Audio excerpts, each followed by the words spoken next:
بسم الله الرحمن الرحيم.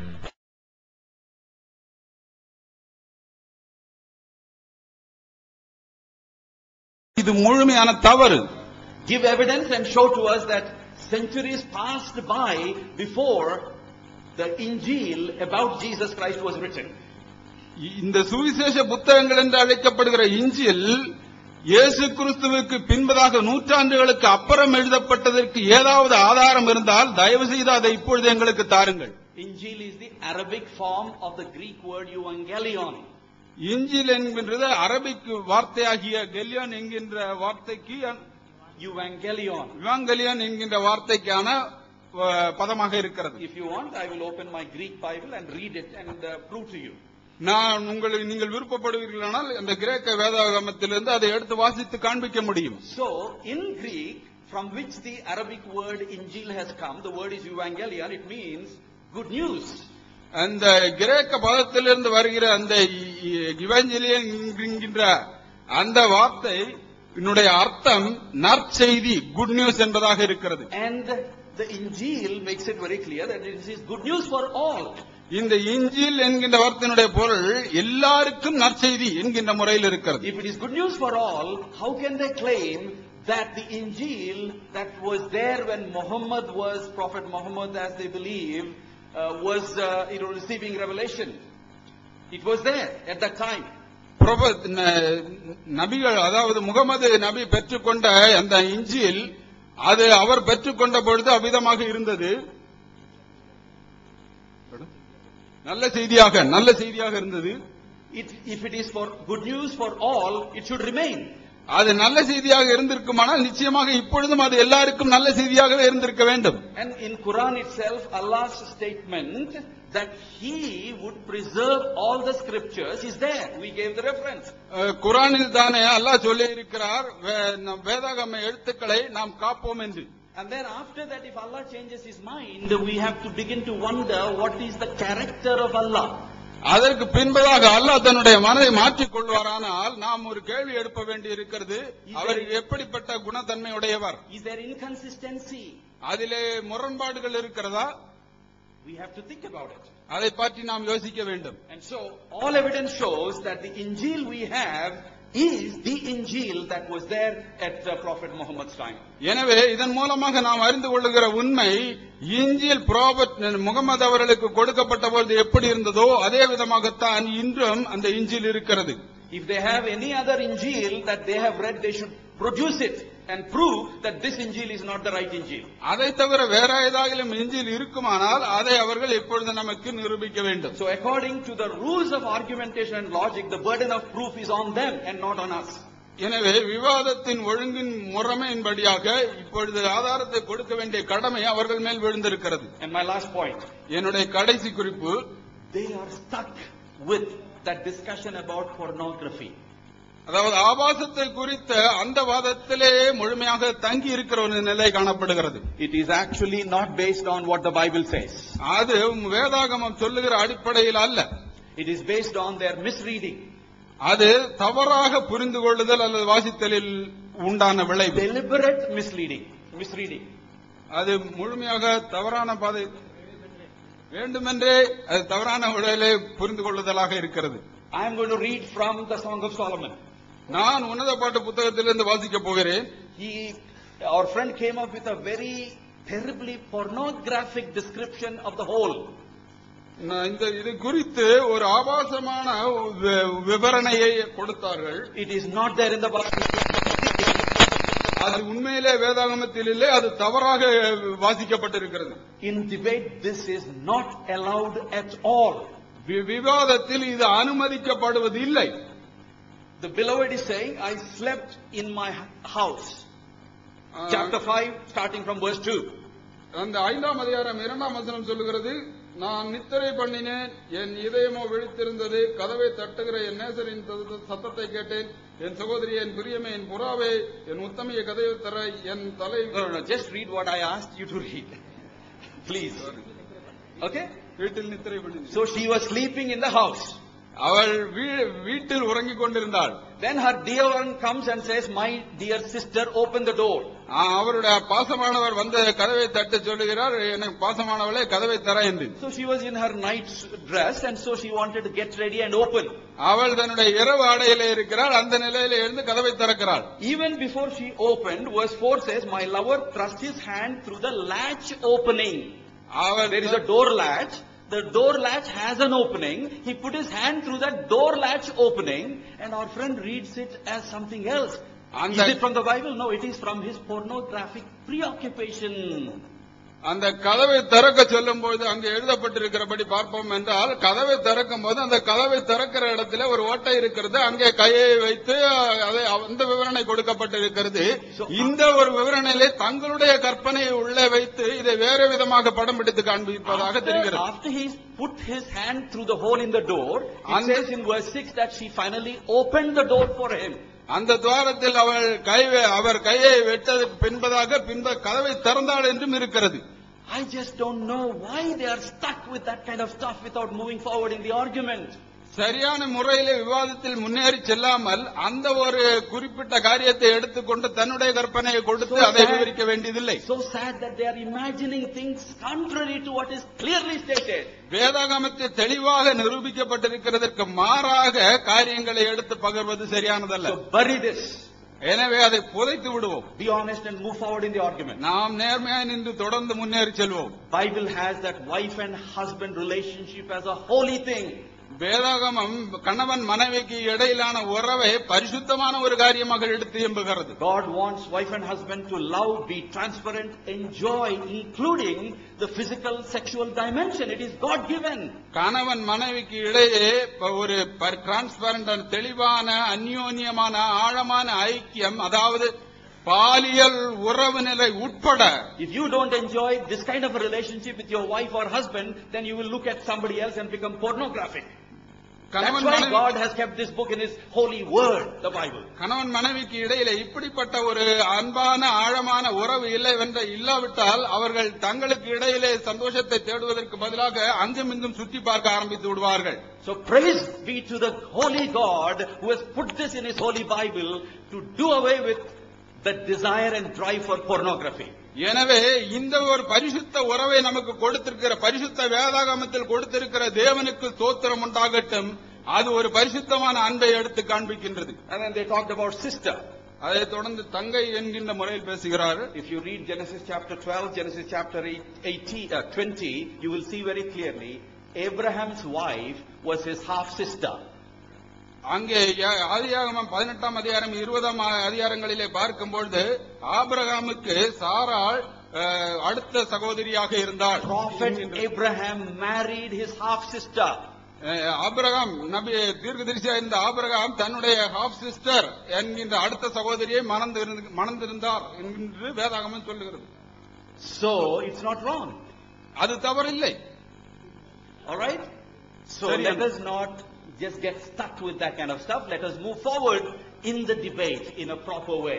எனவே இந்த மாதிரியான காரியங்களிலே நாம் அதிக நேரத்தை தொடுத்து விடாமல் சரியாக நாம் முன்னேறி செல்வோம். They raised questions about Leviticus chapter 20, 1 Samuel chapter 18. We will answer now one of them and the remaining we will answer in the next. லேவியராகமம் 20ஆம் அதிகாரம் குறித்தும் 1 சாமுவேல் 18ஆம் அதிகாரம் குறித்தும் தொடுக்கப்பட்ட கேள்விகளை நாம் அடுத்து வருகிற நேரத்திலே கவனிப்போம். We still have, I think, about 2.5 minutes or 3 minutes. Jerry will at least answer one of them. 2-3 நிமிடங்களிலே அடுத்த கேள்வியை பார்ப்போம். Once again, thank you all. மீண்டும் உங்கள் எல்லாருக்கும் நன்றி. I quoted Deuteronomy chapter 34 and explained the verses which mentioned about the prophet Moses' death. உபாகமம் 34ஆம் அதிகாரத்திலிருந்து மோசேயினுடைய மரணத்தை குறித்து எழுதப்பட்டிருக்கிற பகுதிகளை குறித்து நான் உங்களோடு பேசினேன். And I very specifically mentioned that passage and explained that portion could have been added by the prophet Joshua, and there is nothing that forbids prophet, because Joshua is a prophet and we have prophets after prophets after prophets, unlike Islam which is based on one prophet who has nothing before and nothing after. இந்த வேதாகம வரலாற்றை பார்க்கும் பொழுது அந்த பகுதியிலே மோசேக்கு பின்பதாக யோசுவா அந்த மோசேயினுடைய மரணத்தை குறித்துள்ள பகுதியை எழுதியிருக்கிறார். இந்த வேதாகம போக்கிலே பார்க்கும்போது ஒரு நபி தீர்க்கதரிசியை மாத்திரம் குறித்து வேதாகமம் சொல்லவில்லை. ஒரு தீர்க்கதரிசிக்கு அடுத்த தீர்க்கதரிசி என்று பல தீர்க்கதரிசிகளை குறித்து வேதாகமம் சொல்லுகிறது. Just to explain it, the rest of the portions of the book of the Moses were written by Moses himself. இன்னும் வேதாகமத்தில் உள்ள மற்ற மோசே எழுதின புத்தகங்களை குறித்து வேதாகமம் சொல்லுகிறது. I'll give you evidence now. Exodus chapter 17 verse 14. யாத்திராகமம் Just quote the reference. 17ஆம் அதிகாரம் 14ஆம் வசனம் சொல்லுகிறது. Exodus chapter 24 verse 4. யாத்திராகமம் 24:4 சொல்லுகிறது. Exodus chapter 34 verse 27. யாத்திராகமம் 34:27 சொல்லுகிறது. Leviticus chapter 1 verse 1. லேவியராகமம் 1:1 சொல்லுகிறது. Deuteronomy chapter 31 verse 9. உபாகமம் 31:9 சொல்லுகிறது. Deuteronomy chapter 31 verse 24 to 26. உபாகமம் 31:24 முதல் 26 வசனம் very very clearly says Moses wrote it. இவைகள் அனைத்தும் மிக தெளிவாக சொல்லுகிறது, மோசே இந்த புத்தகத்தை எழுதினார். When the Bible itself explains that those portions were written by the Moses, and the Bible itself explains that those later portions were written by the prophet Joshua, where is the problem?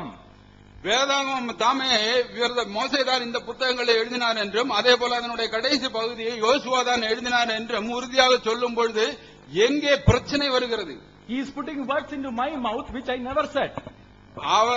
நான் இதுவரைக்கும் சொல்லாத வார்த்தைகளை என்னுடைய வாயிலே வைக்கிறார். ஏக இறைவனின் சாந்தியும் சமாதானமும் நம் அனைவரும் உண்டாவதாக என்பதை சொல்லி நான் துவங்குகிறேன். காலையில் நடந்தது போன்று நாம் தொடர்ந்து செய்வோம் என்று இப்போது ஆரம்பித்தார்கள். காலையிலிருந்து நாம் கவனித்துக் கொண்டிருக்கிறோம். லாஜிக் தத்துவம், அப்புறம் சட்டம், கிரிமினல் லா, ஜூரிஸ்ப்ரூடன்ஸ், இப்படி அடுக்கடுக்கான பெரிய வார்த்தைகள்லாம் அள்ளி வீசினாங்க. நம்ம சாதாரண சொல்லிக்கிட்டு இருக்கிறாங்க, சரி கண்டுக்கிற வேண்டாம், தப்பா சொல்றாங்கன்னு விட்டுட்டோம். ஆனா இப்பதான் தெரியுது அவங்க பெரிய ப்ரொஃபசர். நான் மாணவர்கள்லாம் படிச்சு கொடுத்துக்கிட்டு இருக்காங்கிறாங்க. I take pity on the students பார்த்தா நம்ம பாவப்பட வேண்டியிருக்குது. லாஜிக்னா என்னன்னு தெரியணும். First from the morning he has been talking about logic and some legal terms like criminology, jurisprudence and evidence and onus of proof, burden of proof and all he was talking about. We just ignored that because he was talking rubbish. But now he is claiming that he is a professor, and we take pity on his students, and we just can't understand how he is being able to teach the students like this. Yennu ketta, he is saying that he has been following the line of arguments. He is saying that we argued that Quran is the word of God, and therefore Quran says that Bible is not the word of God. Therefore we come to the conclusion that Bible is not the word of God. Did we say that?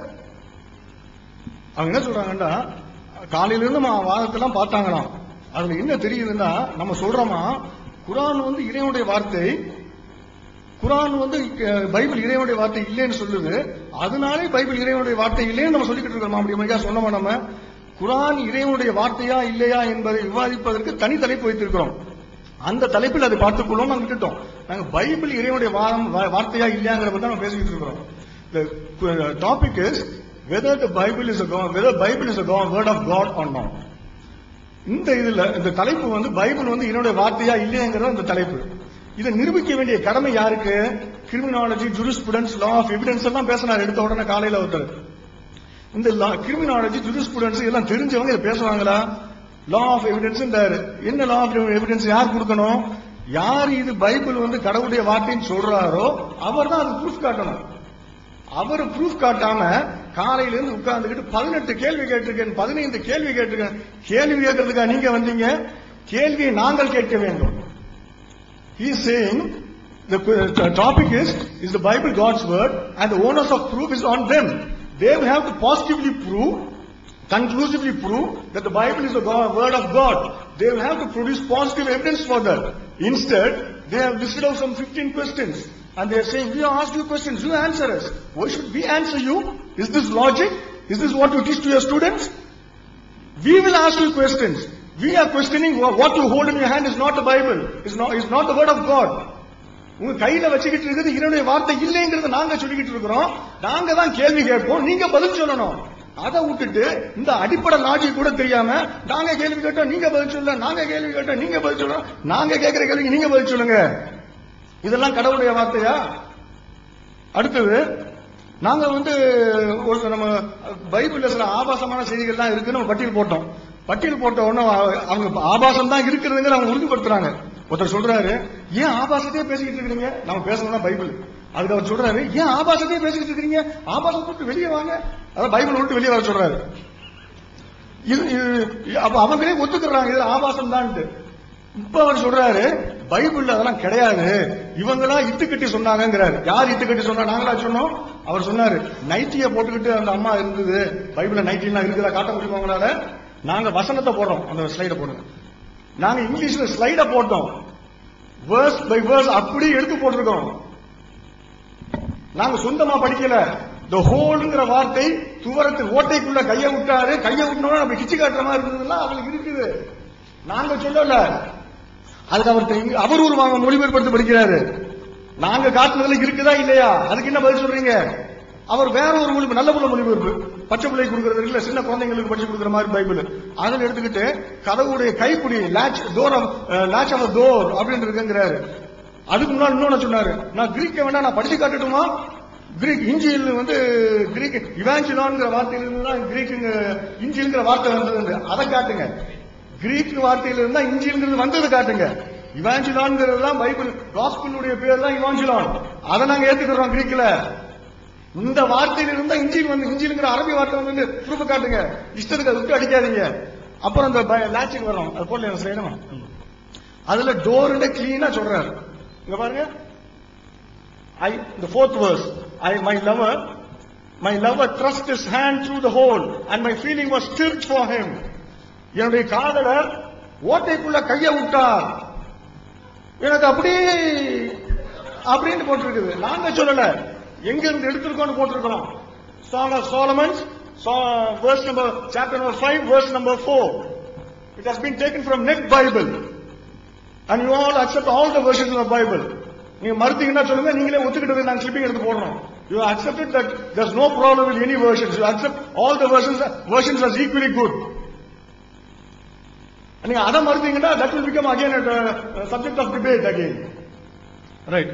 அதுல இன்னொன்னு சொன்னீங்க, இந்த latch கைப்பிடின்னு சொல்ற கதவுடைய கைப்பிடின்னு இருக்கு, இவங்க இல்லாத இட்டு கட்டிட்டாங்கிறாங்க.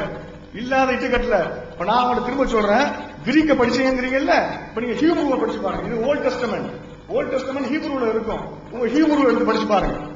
அதுல கதவுங்கிற வார்த்தை இருக்குதான்னு பாருங்க. கதவுடைய கைப்பிடின்னு இருக்கான்னு பாருங்க. ஹீப்ரூல கைப்பிடிக்கு கதவுக்கு பார்த்து டோர் பேசேஜ் இதுக்கெல்லாம் பெஹத்தேக்குங்கிற வார்த்தை அங்க ஹீப்ரூல இருக்கக்கூடிய வார்த்தை பெஹத்தேக்குங்கிற வார்த்தை கிடையாது. அங்க இருக்கக்கூடிய வார்த்தை மின் எச்சர். மின் எச்சர்டா, மின்னா உங்களுக்கு தெரியும் அரபியில, மின்னா from, through.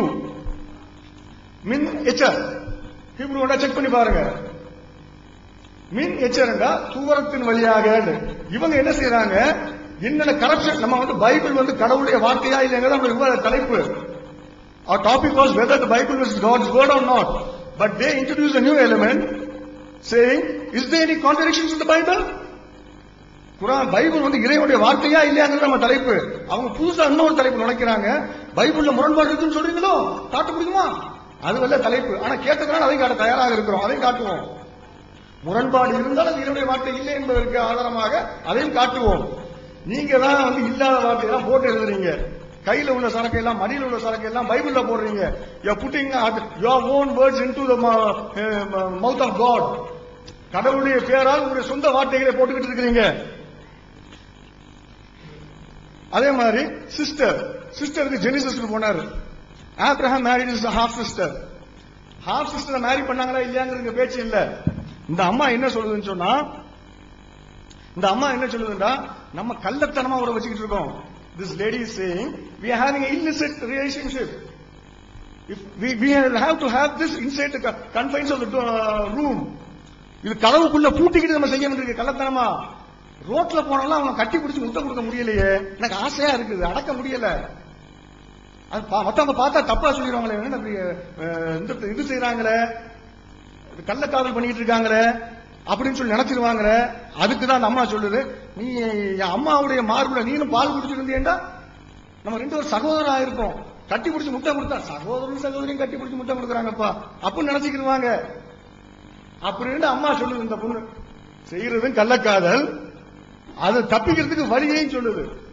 She is having illicit relationship with this man and she is trying to find a route for escaping. She is saying, if we continue this illicit relationship outside, people scorn at us. So what should we do?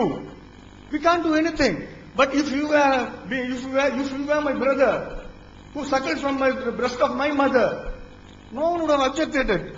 We could have continued our relationship even though open. நடு ரோட்லயும் கட்டி பிடிச்சு முட்டை கொடுக்கலாம், யாரும் கேட்க மாட்டாங்களே அவன் சொல்லுது, அம்மா சொல்லுது.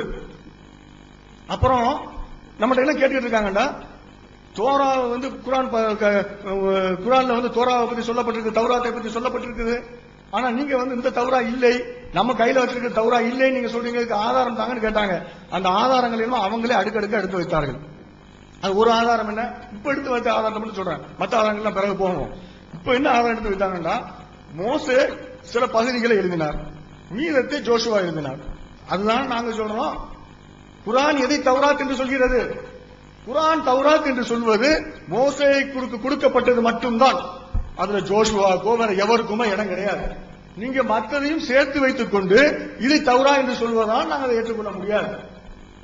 சரி, மோசே எழுதினாரா அதுதான் ஒழுங்கான தௌராண்டா? அதுவும் இல்ல, அதுக்கு தனி ப்ரூஃப், அதுக்கு தனி நாங்க ப்ரூஃப் வச்சிருக்கோம், காட்டுறோம். He is asking that we have been claiming that we believe in Torah, but we say what you hold in your hand is not Torah, and he is asking us proof for that, and he has produced the proof himself. He said certain chapters have been written by Moses, and the remaining chapters, remaining verses or something, let it be a chapter or verse or something, has been written by Joshua. So that is what we say. What Quran calls as Torah is the word of God which was revealed to Moses alone, not to anyone else. But you claim someone else, let it be Joshua or anyone else, we are not bothered about them. You say that someone else has written in it, added some verses to it, and you claim that is Torah. We say we don't accept that as Torah. Then the next point arises, whether do you accept whatever Moses wrote as Torah? No, we don't agree in that also, because we have proofs that that is not Torah. These are the answers we want to present, and we will continue with the answers. அதுக்கடையில் நாங்க இன்னும் சில வாதங்களை வைக்க வேண்டும். நாங்க வந்து அடிப்படையில் முதல்ல நாங்க 2 வாதத்தை எடுத்து வைத்தோம், அவர்கள் எடுத்து வைத்தார்கள். ஒன்னு நான் அடுத்தது வரேன்.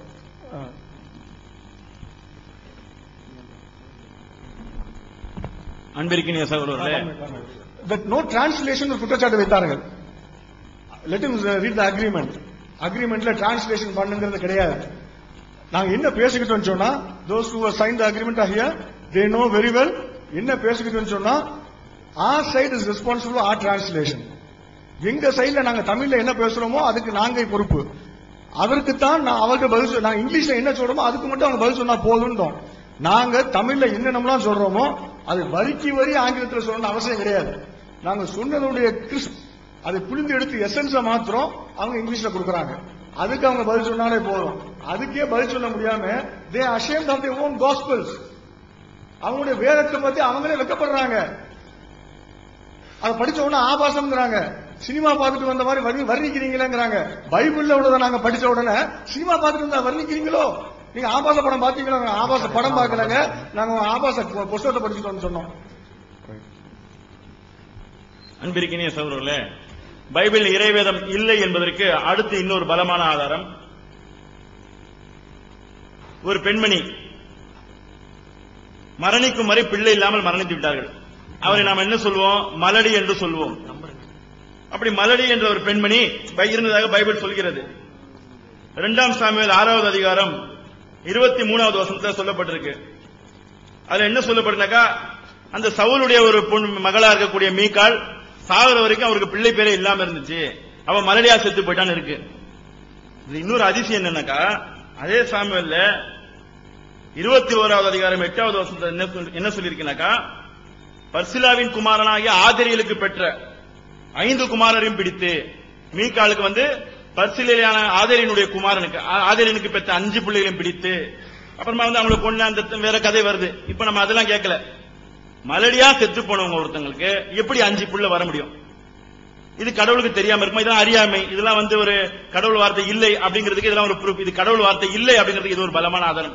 மலடி ஆயிரம் செத்து பிட்ட மலடி எப்படி புள்ளை பெக்க முடியும்? இதுக்கு பதில் இதுக்கு கடவுள் வார்த்தை இல்லைன்னு தெரியுது.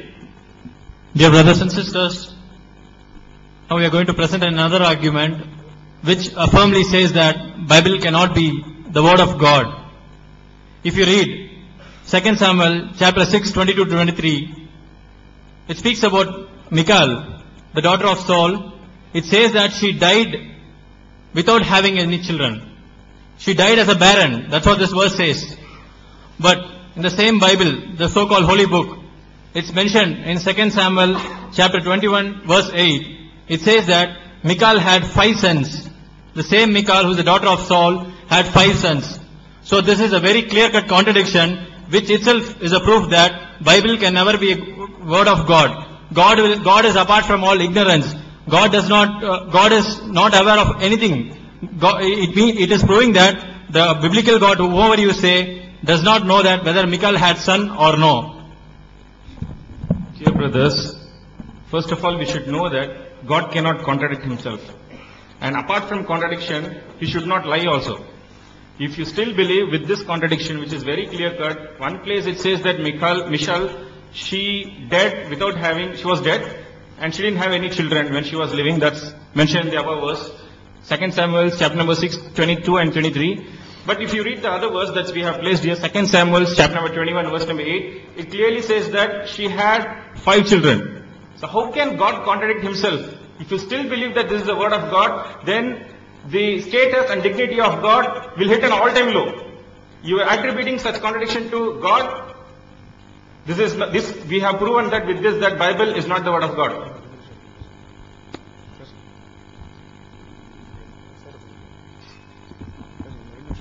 அன்பிற்குரிய சகோதரர்களே, பைபிளில் உள்ள ஆபாசங்களை நாம் எடுத்து வைக்கும்போது கிறிஸ்தவ சகோதரர்கள் சங்கடப்படக்கூடாது. ஏன்னா எந்த விஷயத்தையும் நாம பேசல, பைபிள் தான் இதை பேசுகிறது. அதுல ஒரு விஷயம், எசேக்கியேல் 23வது அதிகாரம் 1 இருந்து 44வது வசனம் வரைக்கும், ஆண்டவரின் வாக்கு எனக்கு அருளப்பட்டது. இந்த பேசுறது எல்லாமே யாருன்னா மனிதனுடைய பேச்சு இல்ல, கடவுளின் பேச்சு. ஆனா இது கடவுள் இப்படி பேசியிருப்பாரா என்பதை நீங்க யோசிச்சு பாருங்க. 2 விபச்சாரிகள் இருந்தார்களாம். அந்த விபச்சாரிகள் என்ன பண்ணாங்க? அவர்கள் எகிப்தில் வேசித்தனம் செய்தார்கள். இதோட நிப்பாட்டிட்டா இது நாகரிகமா உள்ளவங்க பேசியிருக்காங்க அப்படின்னு எடுத்துக்கலாம், விமர்சனம் செய்ய வேண்டியதில்லை. ஆனா விபச்சாரத்துல என்ன நடந்துச்சு, என்ன செய்வாங்க, அது பைபிள் விவரிக்கிறது. அவர்களின் மார்புகள் அமுக்கப்பட்டன, கன்னி கொங்கைகளை தொட்டு விளையாடினர். அதனை தொட்டு விளையாடக்கூடிய பொருள் அது. பைபிளுக்கு இது ஒரு விளையாட்டாக தெரிகிறது.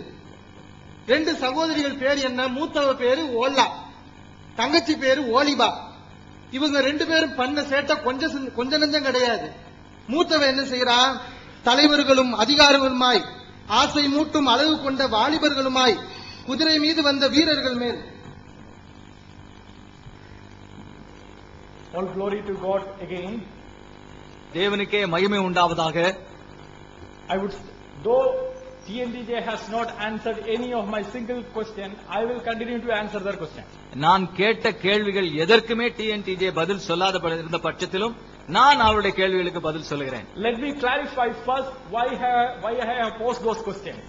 நான் ஏன் அந்த கேள்விகளை அவரிடத்தில் கேட்டேன் என்பதற்கான காரணத்தை உங்களுக்கு இப்ப சொல்ல விரும்புகிறேன். We are not debating with the atheist here. நான் இங்கே ஒரு நாஸ்திகன் இடத்துல நாம் இங்கே ஒரு விவாதம் பண்ணவில்லை. We are not debating with a liberal scholar here. இங்கே தவறான கொள்கைகளை உடையவர்களிடத்தில் நாம் இங்கே அந்த விவாதத்தை கொள்ளவில்லை. We are debating with Muslims.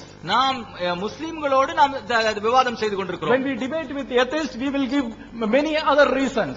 நாம் நாத்திகர்களோட விவாதம் பண்ணும்போது வேற பல காரணங்களை கொடுப்போம். So why, when we cite the Quran at the beginning itself, we clarified, as in a court of law, if the final authority has already agreed with what we say, they have no case against us, and they are twisting actually and escaping from that argument rather than addressing it.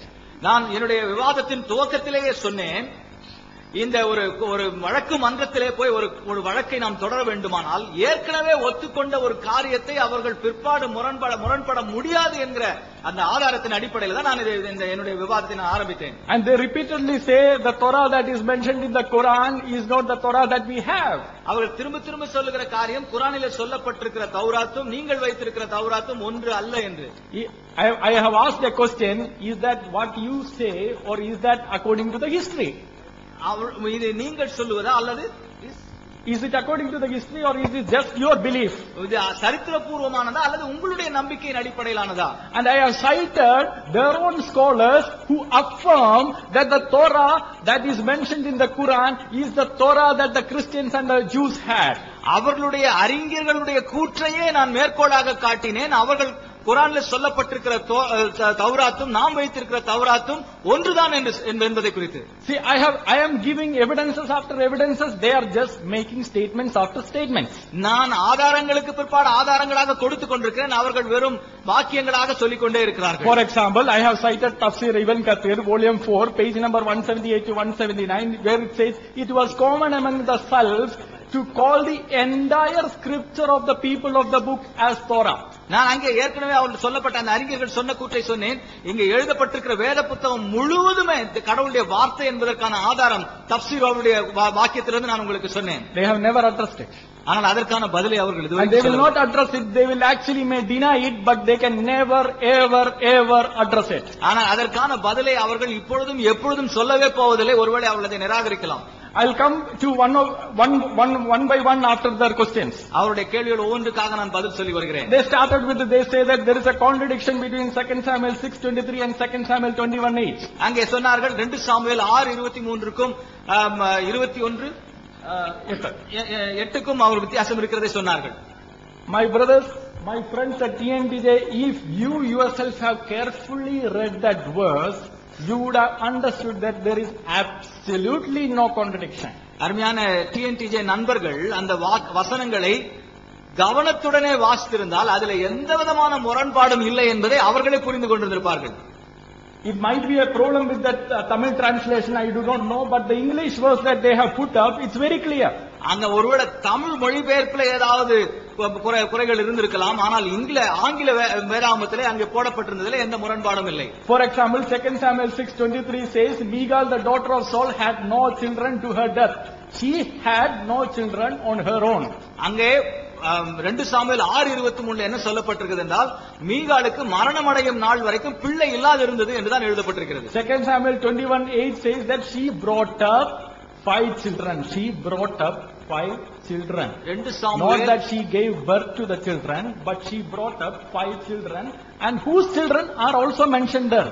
அங்கே 2 Samuel 21:8 என்ன சொல்லப்பட்டிருக்கிறது என்றால் மீகாள் தன்னுடைய 5 பிள்ளைகளை வளர்த்தாள் என்று போடப்பட்டிருக்கிறது. அவர் யாருடைய பிள்ளைகள் என்பதும் அங்கே சொல்லப்பட்டிருக்கிறது. For Adriel the son of Barzillai, that is given in 2 Samuel 21:8. அங்கே பர்சிலாயின் குமாரன் என்று சொல்லப்படுகிற அவருடைய பிள்ளைகள் என்று சொல்லி அங்கே போடப்பட்டிருக்கிறது. Now who is this Adriel? யார் இந்த பர்சிலா? 1 Samuel 18:19 says he was the husband of Michal's sister. அங்கே பர்சிலாவின் குமாரனாகிய ஆத்ரியேல் என்பவர் மீகாவின் சகோதரியுடைய பிள்ளைகள் என்று சொல்லி பார்க்கிறோம். He is actually the husband. அவர் பர்சிலா ஆத்ரியேல் மீகாளுடைய சகோதரியுடைய கணவர். She is bringing up her sister's children. தன்னுடைய சகோதரியுடைய பிள்ளைகளை அவள் வளர்த்து வருகிறாள். Where is the contradiction, sir? இதுல எங்க முரண்பாடு இருக்கிறது? And I am sure a scholar like Janab P. Jainulladdin sir does not require a definition for contradiction. இந்த இப்படிப்பட்ட அறிஞரான ஜனாப் பிஜே அவர்களுக்கு ஒரு விளக்கம் தேவையில்லை. Janab PJ sir himself has clarified in many of his talks that a contradiction can be a contradiction if it is only in the same sense at the same time. அவரே தன்னுடைய பல விவாதங்களிலே ஒத்துக்கொண்டிருக்கிற ஒரு காரியம் என்னவென்றால் ஒரே சமயத்தில் ஒரே இடத்துல முரண்பாடு இருந்தால் தான் அதை முரண்பாடாக நாம் எடுத்துக்கொள்ள வேண்டும் என்று சொல்லி அவர் சொல்லியிருக்கிறார். Since Janab PJ sir himself has given us the definition, I am using that definition and that is the right definition. அந்த முரண்பாடு என்பதற்கான விளக்கத்தை ஜனாப் பிஜே அவர்களே கொடுத்திருப்பதனாலே அவர் கொடுத்த விளக்கத்தையே நான் இங்கே பயன்படுத்த விரும்புகிறேன். Now further they had in an earlier session they had asked about Leviticus 21. அவங்க முந்தின அதிகாரத்திலே லேவியராகமம் 21ஆம் அதிகாரத்தை போட்டுட்டார்கள். They asked why the lame and the blind and the other people are not allowed as priests. எங்கே அங்க ஏன் ஊனமுற்றவர்கள் வந்து ஆசாரியர்களாக நியமிக்கப்படவில்லை என்கிற கேள்வியாக கேட்டாங்க. See, at this time we should know. பரிசுத்த ஸ்தலத்தில் ஏன் அனுமதிக்கப்படவில்லை என்று கேட்டார்கள். At this time we should know, we should interpret the scripture by scripture. நாம் இங்கே வேதாகமத்தை கொண்டுதான் விளக்க வேண்டும். If you want to know the meaning of that verse, you will have to read other verses in the Bible. இந்த ஒரு வசனத்தினுடைய அர்த்தத்தை நாம் புரிந்து கொள்ள வேண்டுமானால் இன்னொரு வசனத்தை நாம் படித்து அர்த்தத்தை புரிந்து கொள்ள வேண்டும். Before this was instituted in Exodus chapter 25 verse 40, இங்கே யாத்ராகமம் 25:40 இந்த வசனம் எழுதப்படுவதற்கு முன்பதாக is very clearly written that the tabernacle was given as a pattern of what is in heaven.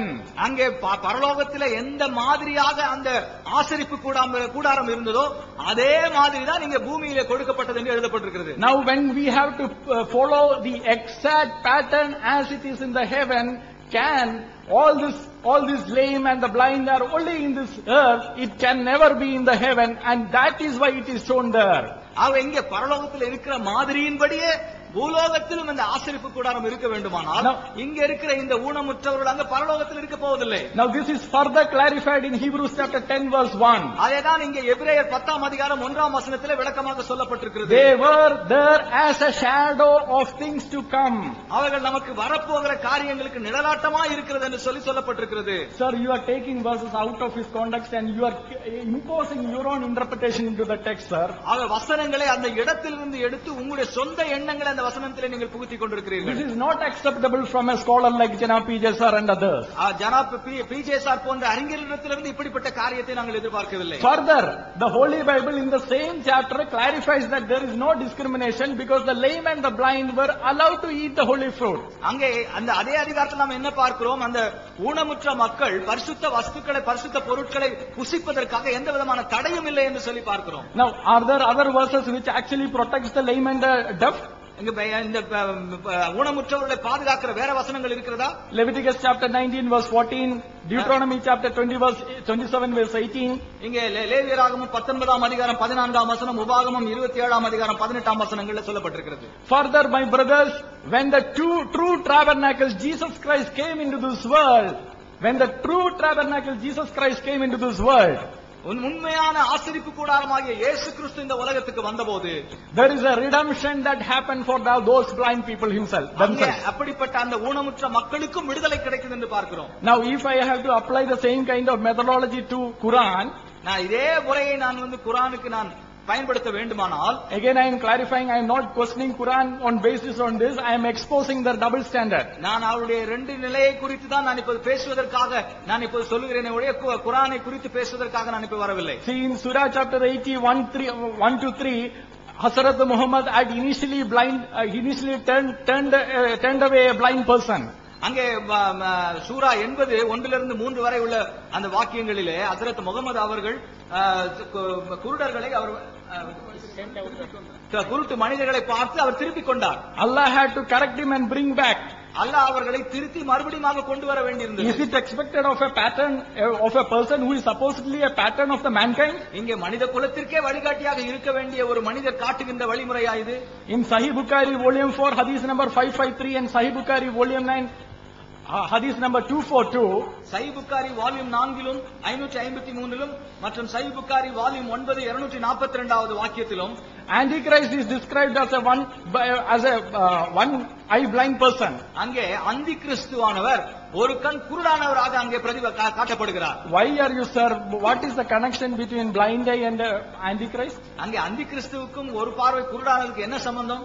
You are putting blind people in the wrong picture. அங்கே குருடான மனிதர்களை தவறான விதத்தில் நீங்கள் பிரதிபலிக்கிறீர்கள். Now these are not my standards. I don't want to raise these standards. I am only exposing their standards. இது என்னுடைய தரம் அல்ல, அவருடைய தரத்தை தான் நான் வெளிக்கொணரும்படியாக நான் இதை சொல்லிக் கொண்டிருக்கிறேன். And further they took up 1 Samuel 18:20 and spoke about what Saul had asked David to do. அங்கே அதற்காக தான் 1 சாமுவேல் 18ஆம் அதிகாரம் 20ஆம் வசனத்திலே சவுல் தாவீதை நோக்கி அவன் என்ன செய்ய சொன்னான் என்பதை குறித்து அவர்கள் சொன்னார்கள். Now who taught you that just because the Bible has recorded it, that the Bible has approved it? அங்க வேதாகமத்தில் அது எழுதப்பட்டிருக்கிறது என்பதனாலேயே வேதாகமம் அதை ஏற்றுக்கொள்கிறது ஒத்துக்கொள்கிறது என்று சொல்லி யார் சொன்னது? We accept that all the prophets were sinners except our Lord Jesus Christ.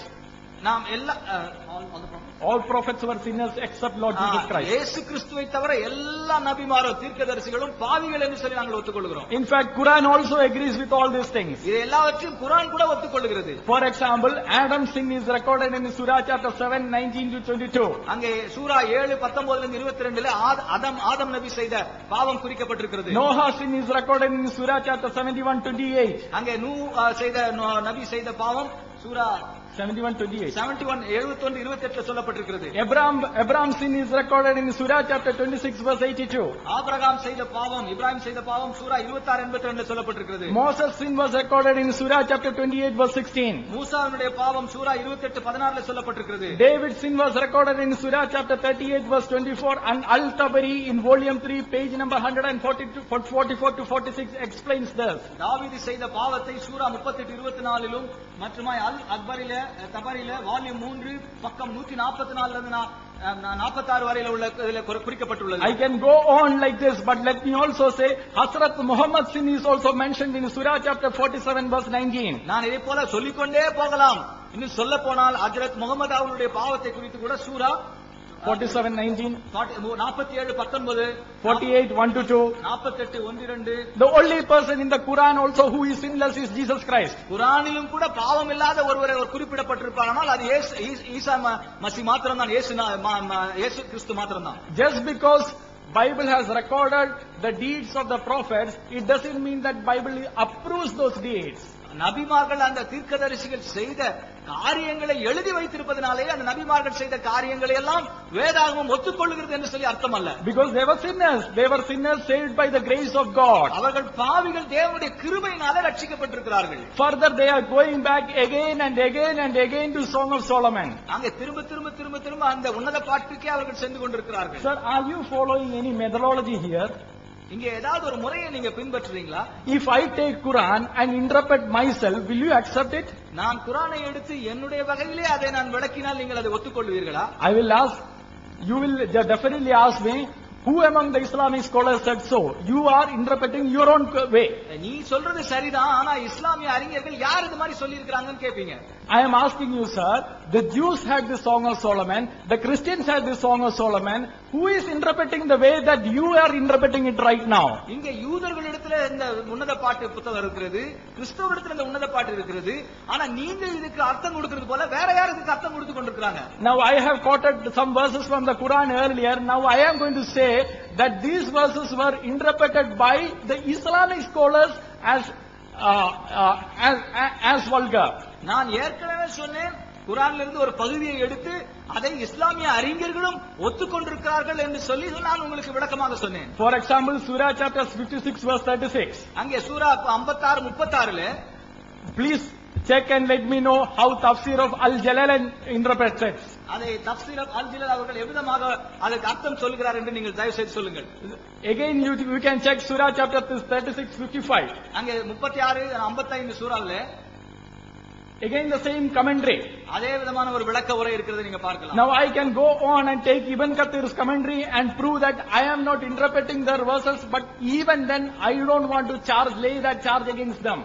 ஒருவேளை நான் என்னுடைய சொந்தத்திலே சொல்லாமல் இஸ்லாமிய அறிஞர்கள் சொன்னதை நான் சொன்னாலும் கூட இதை அவர்கள் பக்கத்தில் குற்றச்சாட்டாக நான் சொல்லவில்லை. You see the double standards that they use? இதை நீங்கள் அவங்களுடைய ரெண்டு நிலைகளை உங்களால் பார்க்க முடிகிறதா? They are taking the text, they are imposing their meaning, and they are asking us to answer. Why will we answer for their interpretation? அவர்கள் வசனத்தை எடுத்துக் கொள்கிறார்கள், அவருடைய கருத்தை உள்ளே புகுத்துகிறார்கள். நாம் அதற்கு பதில் சொல்ல வேண்டும் என்று சொல்லி அவர்கள் விரும்புகிறார்கள். நாம் ஏன் அதற்கு பதில் சொல்ல வேண்டும்? Sir, you bring a Jewish commentary and you bring a biblical commentary and then an authoritative Jewish commentary and an authoritative biblical commentary and say that this is how the Jews interpreted it, this is how the Christians interpreted it, then we will look into those evidences. நீங்க ஒருவேளை யூதர்கள் அந்த மொழியாக்கம் அந்த வேத புத்தகத்தில் சொல்லப்பட்ட விளக்க உரையோ அல்லது கிறிஸ்தவருடைய விளக்க உரையோ கொண்டு வந்து இதுதான் இந்த விளக்கத்தை தான் யூதர்கள் கொடுத்திருக்கிறார்கள், இந்த விளக்கத்தை கிறிஸ்தவர்கள் கொடுக்கிறீர்கள் என்று நீங்கள் சொல்வீர்களானால் நாங்கள் அதை ஏற்றுக்கொள்வோம். And now again, as the time permits, I want to make one more point. ஒரு நேரம் கடந்து போவதனால ஒரு காரியத்தை நான் சொல்ல விரும்புகிறேன். In Tafsir of Ibn Kathir volume 1, Tafseer இப்னு கத்தீர்ல விதமான ஒரு வாக்கு சொல்லப்பட்டிருக்கிறது. In volume 1 in the introduction he says that Allah gave both the Quran and the equal to it to Muhammad. அங்கே வால்யூம் 9ல என்ன Quran and it's equal to Muhammad. குர்ஆனுக்கு சமமான ஒன்றையும் ஹஜ்ரத் முகமதுக்கு அல்லாஹ் கொடுத்தார் என்று சொல்லப்பட்டிருக்கிறது. And what is that equal? Equal is the sunnah of Muhammad. அந்த குர்ஆனுக்கு சமமானது என்று சொன்னால் முகமதுடைய வாழ்க்கை முறை. Now, can I take the sunnah of Muhammad and apply the same standard that you apply, because Allah himself gave it, correct? அல்லாஹ் அந்த சுன்னாவை கொடுத்திருப்பதனால அதையே எடுத்து அந்த தரத்தையே எடுத்து நம்ம வாழ்க்கை முறைக்கு எடுத்துக்கலாம். Then you have to reject Sahih Bukhari volume 1 book number 4. நம்ம அப்படியானால் சஹீஹ் புகாரி வால்யூம் நம்பர் 4 புக் நம்பர் 4 நம்ம நிராகரிக்க வேண்டும். Sahih Bukhari volume 1 book number 5 you will have to reject it. அப்படியானால் சஹீஹ் புகாரி வால்யூம் 1 புத்தகம் 4 நம்ம நிராகரிக்க வேண்டும். Sahih Bukhari volume 1 book number 6 you will have to reject it. அங்க சஹீஹ் புகாரி வால்யூம் 1 புத்தகம் 6 நம்ம 6 நம்ம நிராகரிக்க வேண்டும். Then you will have to reject Sahih Muslim book number. விசுவாசத்தை எடுத்து சொல்லும்போது பைபிளுக்கு நீங்கள் தப்பான விளக்கம் கொடுக்கிறீர்கள் என்று கிறிஸ்தவ சகோதரர்கள் சொல்லிக் கொண்டிருக்கிறார்கள். ஆனா நம்ம விளக்கம் கொடுக்கல. இந்த மாதிரி அநியாயத்துக்கு பொய் சொல்லக்கூடாது என்பதற்காகத்தான் நம்ம ஸ்லேடு தயாரிச்சுட்டு வந்திருக்கிறோம். இந்த ஸ்லேடை பாருங்க, நான் வாசிக்கிறதையும் பாருங்க. பைபிள்ல இல்லாத நான் வாசிக்கிறேனா, பைபிள்ல உள்ள வாசகத்தை வாசிக்கிறேனாங்கிறத நீங்கள் கண்கூடாக இங்கே தெரிந்து கொள்ளலாம். ஆண்டவரின் வாக்கு அருளப்பட்டதான். ஆண்டவரின் வாக்கு என்ன? எகிப்தில் வேசித்தனம் செய்தார்கள். அந்த வேசித்தனம் என்ன? பைபிள் தான் சொல்லுது. அங்கே அவர்கள் மார்புகள் அமுக்கப்பட்டன. நான் விளக்கம் கொடுக்கல, பைபிள் வாசகம். கன்னி கொங்கைகளை பிறர் தொட்டு விளையாடினார்கள். அது விளையாடக்கூடிய பொருளா நான் கேட்கிறேன். ஓல்லா ஓனிமா 2 சகோதரி. இந்த ஓல்லா என்ன செய்கிறா? நீல ஆடை உடுத்தி தலைவர்களும் அதிகாரிகளுமாய் ஆசை மூட்டும் அளவு கொண்ட வாலிபர்களுமாய் குதிரை மீது வந்து வீரர்கள் மேல் காதல் பைத்தியம் கொண்டால் பைபிள் சொல்லுகிறது. அடுத்து பாத்தீங்கன்னா, இவளுடைய வாலிப வயதில் அவர்கள் இவளுடன் படுத்து இவளுடைய கன்னி கொங்கைகளை தொட்டு விளையாடி தங்கள் காமத்தை இவள் மேல் தீர்த்து கொண்டார்கள். நான் சொல்லவில்லை, பைபிள் தான் சொல்கிறது. இந்த ஓட்டாவோட ஓலிவ என்ன செய்யறா? அக்காவை மிஞ்சி நம்ம விபச்சாரம் செய்யணும்னு அவ கிளம்புறா. அவ என்ன செய்யறான்னா, அவள் இது மாதிரி ஆடைகளை உடுத்தி தலைவர்கள் அதிகாரிகள் ஆசை மூட்டும் வாலிபர்கள் எல்லோரிடத்திலும் செல்கிறாள். அசீரியர்கள் மேல் ஆசை கொள்கிறாள். ஆனால் அவளுக்கு ஆசை அடங்கல. அடுத்து என்ன செய்யறா? ஒரு ஊருக்கு போறா. அங்க போனா சுவத்துல நிறைய ஓவியங்கள் வரையப்பட்டிருக்கு, நிறைய ஆம்பளைகளுடைய ஓவியங்கள். அந்த ஓவியத்தை எல்லாம் பார்த்துட்டு இவங்களோட நம்ம விபச்சாரம் செஞ்சா நல்லா இருக்குமே சொல்லி ஆள் அனுப்பி அவங்களை எல்லாம் என்ன செய்யறா? கூப்பிடுறா. பாபிலோனியர்கள் வந்து அவளோடு காமப்படுக்கையில் படுத்து தங்கள் காம செயல்களால் அவளை தீட்டுப்படுத்தினார்கள். இவ்வளவு வருதா? ஆபாசம் என்னங்கிறது விளக்கியாச்சு. இன்னும் பாருங்க, 20வது வசனத்தை பாருங்க. அவர்களுடைய உறுப்புகள் கழுதையின் உறுப்புகளை போலவும் அவர்களுடைய இந்திரியம், யாரு? இந்த பாபிலோனியர்கள் இருக்காங்கல்ல, இந்த தங்கச்சிக்காரி வெறி கிளம்பி போனால பாபிலோனியர்களை பிடிக்கிறதுக்கு. அந்த பாபிலோனியர்கள் எப்படிப்பட்டவங்கன்னா, அவர்களுடைய உறுப்புகள் கழுதைகளின் உறுப்புகளை போலவும் அவர்களுடைய இந்திரியம் குதிரைகளின் இந்திரியம் போலவும் இருந்தன. நான் சொல்லவில்லை, பைபிள் தான் சொல்லுகிறது. இது ஆபாசமா இல்லையா? விபச்சாரத்தில் என்ன நடக்கும்? அந்த விபச்சாரம் செஞ்சவனுடைய உறுப்பு எப்படி இருந்துச்சு? அவனுடைய இந்திரியம் இது பேசுமா இறைவேதம்? இதுக்கு மேல என்ன விபச்சாரம் இருக்குது? இதுக்கு மேல என்ன அசிங்கம் இருக்குது? இவ்வளவு சொன்னதுக்கு பின்னாடி நாங்க இல்லாத சொல்றோம், விளக்கம் கொடுக்கிறோம். இது விளக்கமா உள்ளதை படிக்கிறோமா? உன் எகிப்தியர் உன் இளம் மார்புகளை தொட்டு விளையாடி உன் கன்னி கொங்கைகளை அமுக்கிய போது இவ்வளவு வருது. இதெல்லாம் என்ன? கர்த்தருடைய வாக்கு, கடவுளுடைய வாக்கு. யாருடன் செவிட்டும் வரை காம செயல் புரிந்தாய்.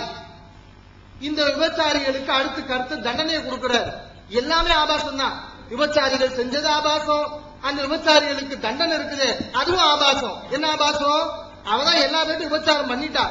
உன் ஆடைகளை உரிந்து உன்னை அசிங்கப்படுத்துவோம், எல்லா பேருக்கு முன்னாடி அவனமா நிப்ப. ஆடையின்றி நிர்வாணமாய் பைபிள் சொல்கிறது. ஆடையின்றி நிர்வாணமாய் விட்டு விடுவார்கள். உன் வேசித்தனத்தின் நிந்தையும் வெட்கக்கேடும் அப்போது வெளிப்படும். அப்பதான் வெளிப்படுதா? அதுக்கு முன்னாடி வெளிப்பட்டு நாரி பச்ச. அடுத்து பாருங்க, நீ அதை குடிப்பாய், தண்டனை. நீ சாராயத்தை குடிப்ப, இந்த விபச்சாரத்துக்கு தண்டனை. குடித்து முடிப்பாய், உன் கூந்தலை பீத்துக் கொள்வாய், உன் கொங்கைகளை பீறிக் கொள்வாய். இதனை ஆபாசம். அடுத்து என்ன? ஆபாசத்துக்கு என்ன தேவை? இவ்வளவு வருது. இந்த 40வது வசனத்துல பாத்தீங்கன்னா, அவர்களுக்காக நீ குளித்து கண்களுக்கு மை தீட்டி அணிகலன்களால் உன்னை அழகுபடுத்தினாய், அழகான கட்டிலில் உட்கார்ந்தாய். உன் முன் மேசை ஒன்று வைக்கப்பட்டிருந்தது, அதன் மேல் நறுமண பொருட்களையும் எண்ணெயையும் வைத்தாய். இதெல்லாம் தேவையா? விபச்சாரத்துக்கு என்னென்ன தேவை? அவளோடு சிற்றின்ப பிரியரான மக்கள் கூட்டம் களியாட்டம் புரிந்தது. இப்படி 44 வசனம். இந்த அசிங்கத்தை வளர்க்கறதுக்கு 44 வசனமா? உன்னத பாட்டை சொல்றாங்க, உன்னத பாட்டை சொல்றாங்கன்றாங்க. இந்த எசக்கியல சொல்றோம். இப்போ இதுக்கு என்ன பதில் சொல்ல போறீங்க? இஞ்சில்னா நற்செய்தின்னு சொன்னீங்கல்ல, இது நற்செய்தியா? இதை மட்டும் பிரிண்ட் போட்டு எல்லார்கிட்ட கொடுத்தா நற்செய்தின்னு யாராவது சொல்லுவாங்களா? இதுக்கு நீங்க பதில் சொல்லணும். My dear brothers, we gave so many arguments about this, that Bible is the one which giving this lustful descriptions and pornographical detail that God explaining to the people, and they said that we are going beyond the scholars, thinking beyond the scholars. See, first of all, the scripture, it should be understood by all, without much obscurity or hidden motives. You are a reader of the book. When you read it, what you got, that is what you tend to behave in your life, right? And when you read, open the Bible, all these things are mentioned. Pornography, something, like provoking humankind to have that. And amongst them is, we have already given so many chapters and proved that Bible is not the word of God. One statement is enough to prove the entire Bible wrong, that this is not the God's word. And we still have more proofs for that. If you read in Ezekiel chapter number 23, see, this is the use of the sexual content and the treatment of women in this chapter alone has a considerable scrutiny. It has proved to be the most problematic books of the Bible. You read, it says that the word of the Lord came to me. It says, you just see how it describes, the word of the Lord came to me, and speaking about 2 sister whores, they committed whoredom, prostitution, promiscuity. These are not my words. Again I'm saying, this is no cheap statements from me. This is from this Holy Bible. It says that they engage in prostitution. The first sister is Ohola. She is the elder one. And the younger one is Oholiba. Very, very well suits to the prostitutes, maybe, I don't know. And it says that their breasts were squeezed there. What do you want to teach? Breasts were squeezed? Is this God's word? Is this how God describes? If you say that, don't commit adultery, don't perform it, then that's more than enough for humankind to understand. Can God describe such things? The breasts were squeezed there. Lovers fondled their virgin nipples. Virgin nipples. They keep on continuing the promiscuity, prostitution. Will that still be remain virgin nipples? Even after playing with those breast and nipples, which will, I don't know, I still seriously am not able to read such things. And she lusted after the lovers of Assyrians. Assyrians, all desirable young men. See, look at this description. All desirable young men of Assyria. They were lusted after them. And the choicest young men, that's the main point here. And they didn't abandon the prostitution. They continued even in Egypt. And it further goes that the Babylonians, they crawled into the bed. Look at the description. They crawled into the bed to do what? To do what? They crawled into the bed. You understand this meaning, right? Crawled into the bed and they defiled her with the lust. And after she was defiled by them, she became disgusted with them. This last description. Look at this description. And it further continues that she lustfully exposed her nakedness. And it says that the genital parts of a human being compared to the animals, this verse says that she lusted after the genitals as large as those of the donkeys. And their seminal emission was as strong as that of the stallions. Can any adult parent teach such things to the children?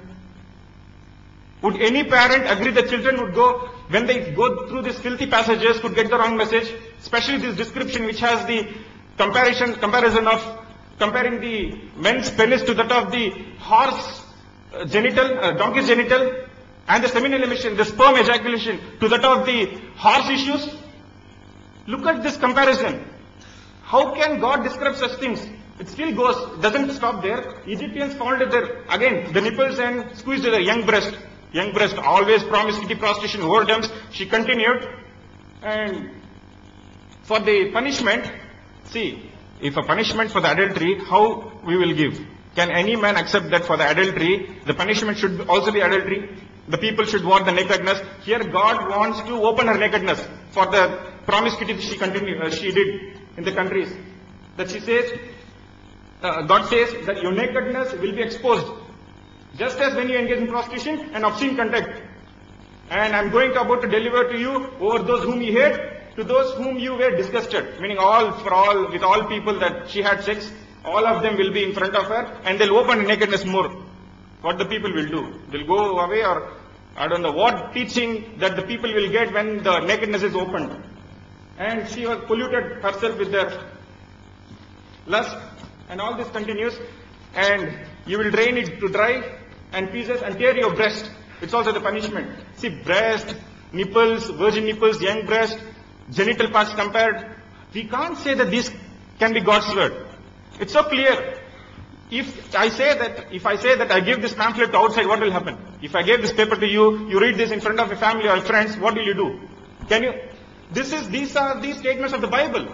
If I don't put that in the bracket, it's the Bible, how the people will understand? What they will know? What is the news that you are getting here? And this is the sheer pornography. You said we are talking about pornography. It's a sheer pornography. If you wouldn't call this pornography, then what else would you with your clear conscience and integrity call it, sir? This is a sheer pornography. And pornography in India is a punishable offense. Whether it is in a book form, a pamphlet, paper, a representation, or image, anything, it's a punishable offense under the Act 292 of Indian Penal Code, which came about Act 36 of 1969. You will be imprisoned. I say that this book is a textual pornography. It's a clear textual pornography, which is easily accessible even by the children outside. See, we can't attribute that these are God's word. And no good parent would want their children ever to read such books. It will spoil their mind. Not even to the adult person, that's a different part of the topic. But even the children, they cannot read such verses. So this proves one chapter is enough. One verse is enough to prove the entire Bible wrong. We don't have to give you bulk, but still this is one of them with which we have proved that the Bible is not the word of God. அவங்க தரப்புல அவங்க பேசும்போது சொன்னாங்க, இறைவனுடைய வார்த்தை என்பதை எவ்வாறு முடிவு செய்வது அப்படிங்கிறதுக்கு பைபிள் ஒரு அழகான ஒரு உதாரணத்தை சொல்கிறது. அதை வைத்து உரசி பார்ப்போம் என்று சொன்னாங்க. மதியான காலை அமர்வுல சொன்னாங்க. என்ன சொன்னாங்கடா, திமோத்தியில ஒரு வசனம் இருக்கிறது. கடவுளுடைய வார்த்தை என்றால் அது போதனைக்கு பயன்படும் என்று சொன்னார்கள். இங்கே போதனை இருக்கிறது. என்ன போதனை? இப்ப படிச்சாங்கல்ல, இதுல என்ன போதனை இருக்குது? என்ன போதனைக்கு நான் சொல்லட்டுமா? கழுத உறுப்பா இருந்தா பக்கத்துல எண்ணெய வச்சுக்கிற விளக்க போதனை தான் இதுல இருக்குது. கழுத உறுப்புக்கு தேடி போனா பெட் சைடுல டேபிள்ல எண்ணெய வச்சுக்க, இது என்ன? இதுதான் போதனையா? இது கடவுளுடைய வார்த்தையா? நீங்கள் சொன்ன அடிப்படையிலேயே இது கடவுளுடைய வார்த்தை இல்லை என்று நாங்கள் நிரூபித்து விட்டோம். He said in the morning session, what is the criteria for judging whether this is a book, whether something is a word of God or not? He claimed, the Bible says in Timothy, every inspiration is good for instruction. In Ezekiel, just now we read out. What instructions do you get? Do you get any instructions from this? About big genitals of the size of a donkey, and having oil by your bedside? Is the instruction you are going to give out? Right. அப்புறம் Bible என்பது இறை வார்த்தை இல்லை என்பதற்கு அவங்களே நிரூபிச்சிட்டாங்க. என்ன சொன்னாங்கன்னு சொன்னா, அவங்க they have not given out any proof so far. They quoted Tabari, Sahih Bukhari, something and all. What do they come to say from this? They quoted something, Sahih Bukhari and Tabari. From that, are they saying that Bible is the word of God? Is that the proof that Bible is the word of God? Sahih Bukhari என்ன சொன்னாங்களே, அதுல இருந்து என்ன தெரிய வந்தது? Bible கடவுளுடைய வார்த்தைன்னு தெரிய வந்ததா? எதுக்கு அதை சொன்னாங்க? சம்பந்தம் இல்லாம சொல்லிட்டு இருக்காங்க. தலைப்பு கடவுளுடைய வார்த்தையா இல்லையாங்கிறது. அவங்க சின் அண்ட் சால்வேஷனை பத்தி பேசிட்டு இருந்தாங்க. அந்த தீர்க்கதரிசி தப்பு செஞ்சார், இந்த தீர்க்கதரிசி தப்பு செய்தார். அப்புறம் அடுக்கடுக்கா சொன்னாங்க, நிறைய பொய். இப்ப நாங்க ஒரு உதாரணத்துக்கு முன்னால அவங்க ஒரு கான்ட்ரடிக்ஷன் எடுத்து போட்டோம், முரண்பாடை எடுத்து போட்டோம். 2 சாமுவேல்ல மீகால் மலடியாக இறந்தாள் அப்படின்னு சொல்லிட்டு ஒரு இடத்துல இருக்குது. இன்னொரு இடத்துல 5 பிள்ளைகளை பெற்றாள் அப்படின்னு இருக்குது. We just now showed you a contradiction from the Bible, from Samuel, where in one verse it says, Michal died as a barren woman. She did not have any issues. And the same Bible says in another place that she had 5 children. We said it's a contradiction. How can a woman who died without any issue bear 5 children? He tried to reconcile and he came out with an answer. The answer was like this. She did not bear any children. She brought up the children of someone else. That was what he said. But it is very clear from the Bible. I'll read out some Bibles. All the Bibles say, she bare the children.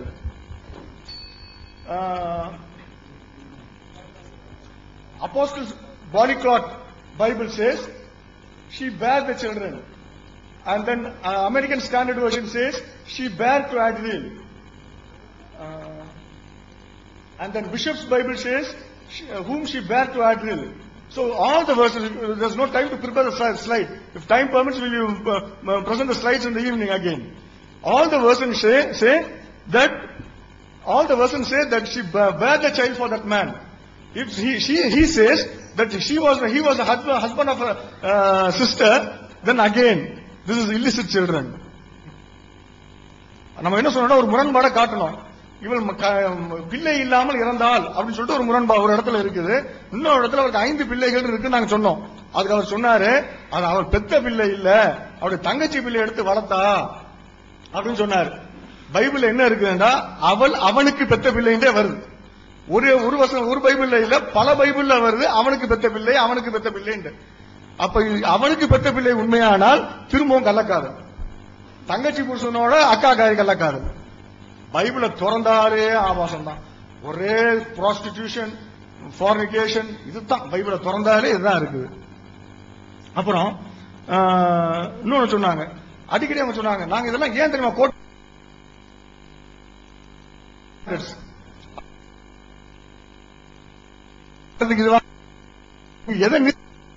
எதை விட்டுட்டு காட்டிட்டு இருக்காங்களாம். They have no proof. This is a time for them to prove that Bible is the word of God. Instead, they are trying to show that we have double standards. And then they asked us, the Torah which you have, we claim that the Torah which you have and the Torah which Quran says are different. He asked for the proof. He gave the proof. I need not produce any proof. In the morning he said, குரான் நாங்க வைத்திருக்க Torah வேற, தௌராத் வேற, அவங்க வைத்திருக்க தௌராத் வேற நம்ம சொன்னோம். அதுக்கு ஆதாரம் எங்கன்னு கேட்டாங்க. அந்த ஆதாரத்தை அவர்களே சொன்னாங்க. என்ன சொன்னாங்கடா, காலையில சொல்லும்போது சொன்னாங்க, குரான்ல அல்லாஹ் சொல்றானா, முகம்மதை பற்றி இஞ்சியிலும் தௌராத்திலும் முன்னறிவிக்கப்பட்டிருக்கிறது என்று குரானிலே சொல்லப்பட்டிருக்கிறது இல்ல. அப்ப தௌராத்தை பற்றி குரான்ல அல்லாஹ் சொல்றான்ல அப்படின்னாரு.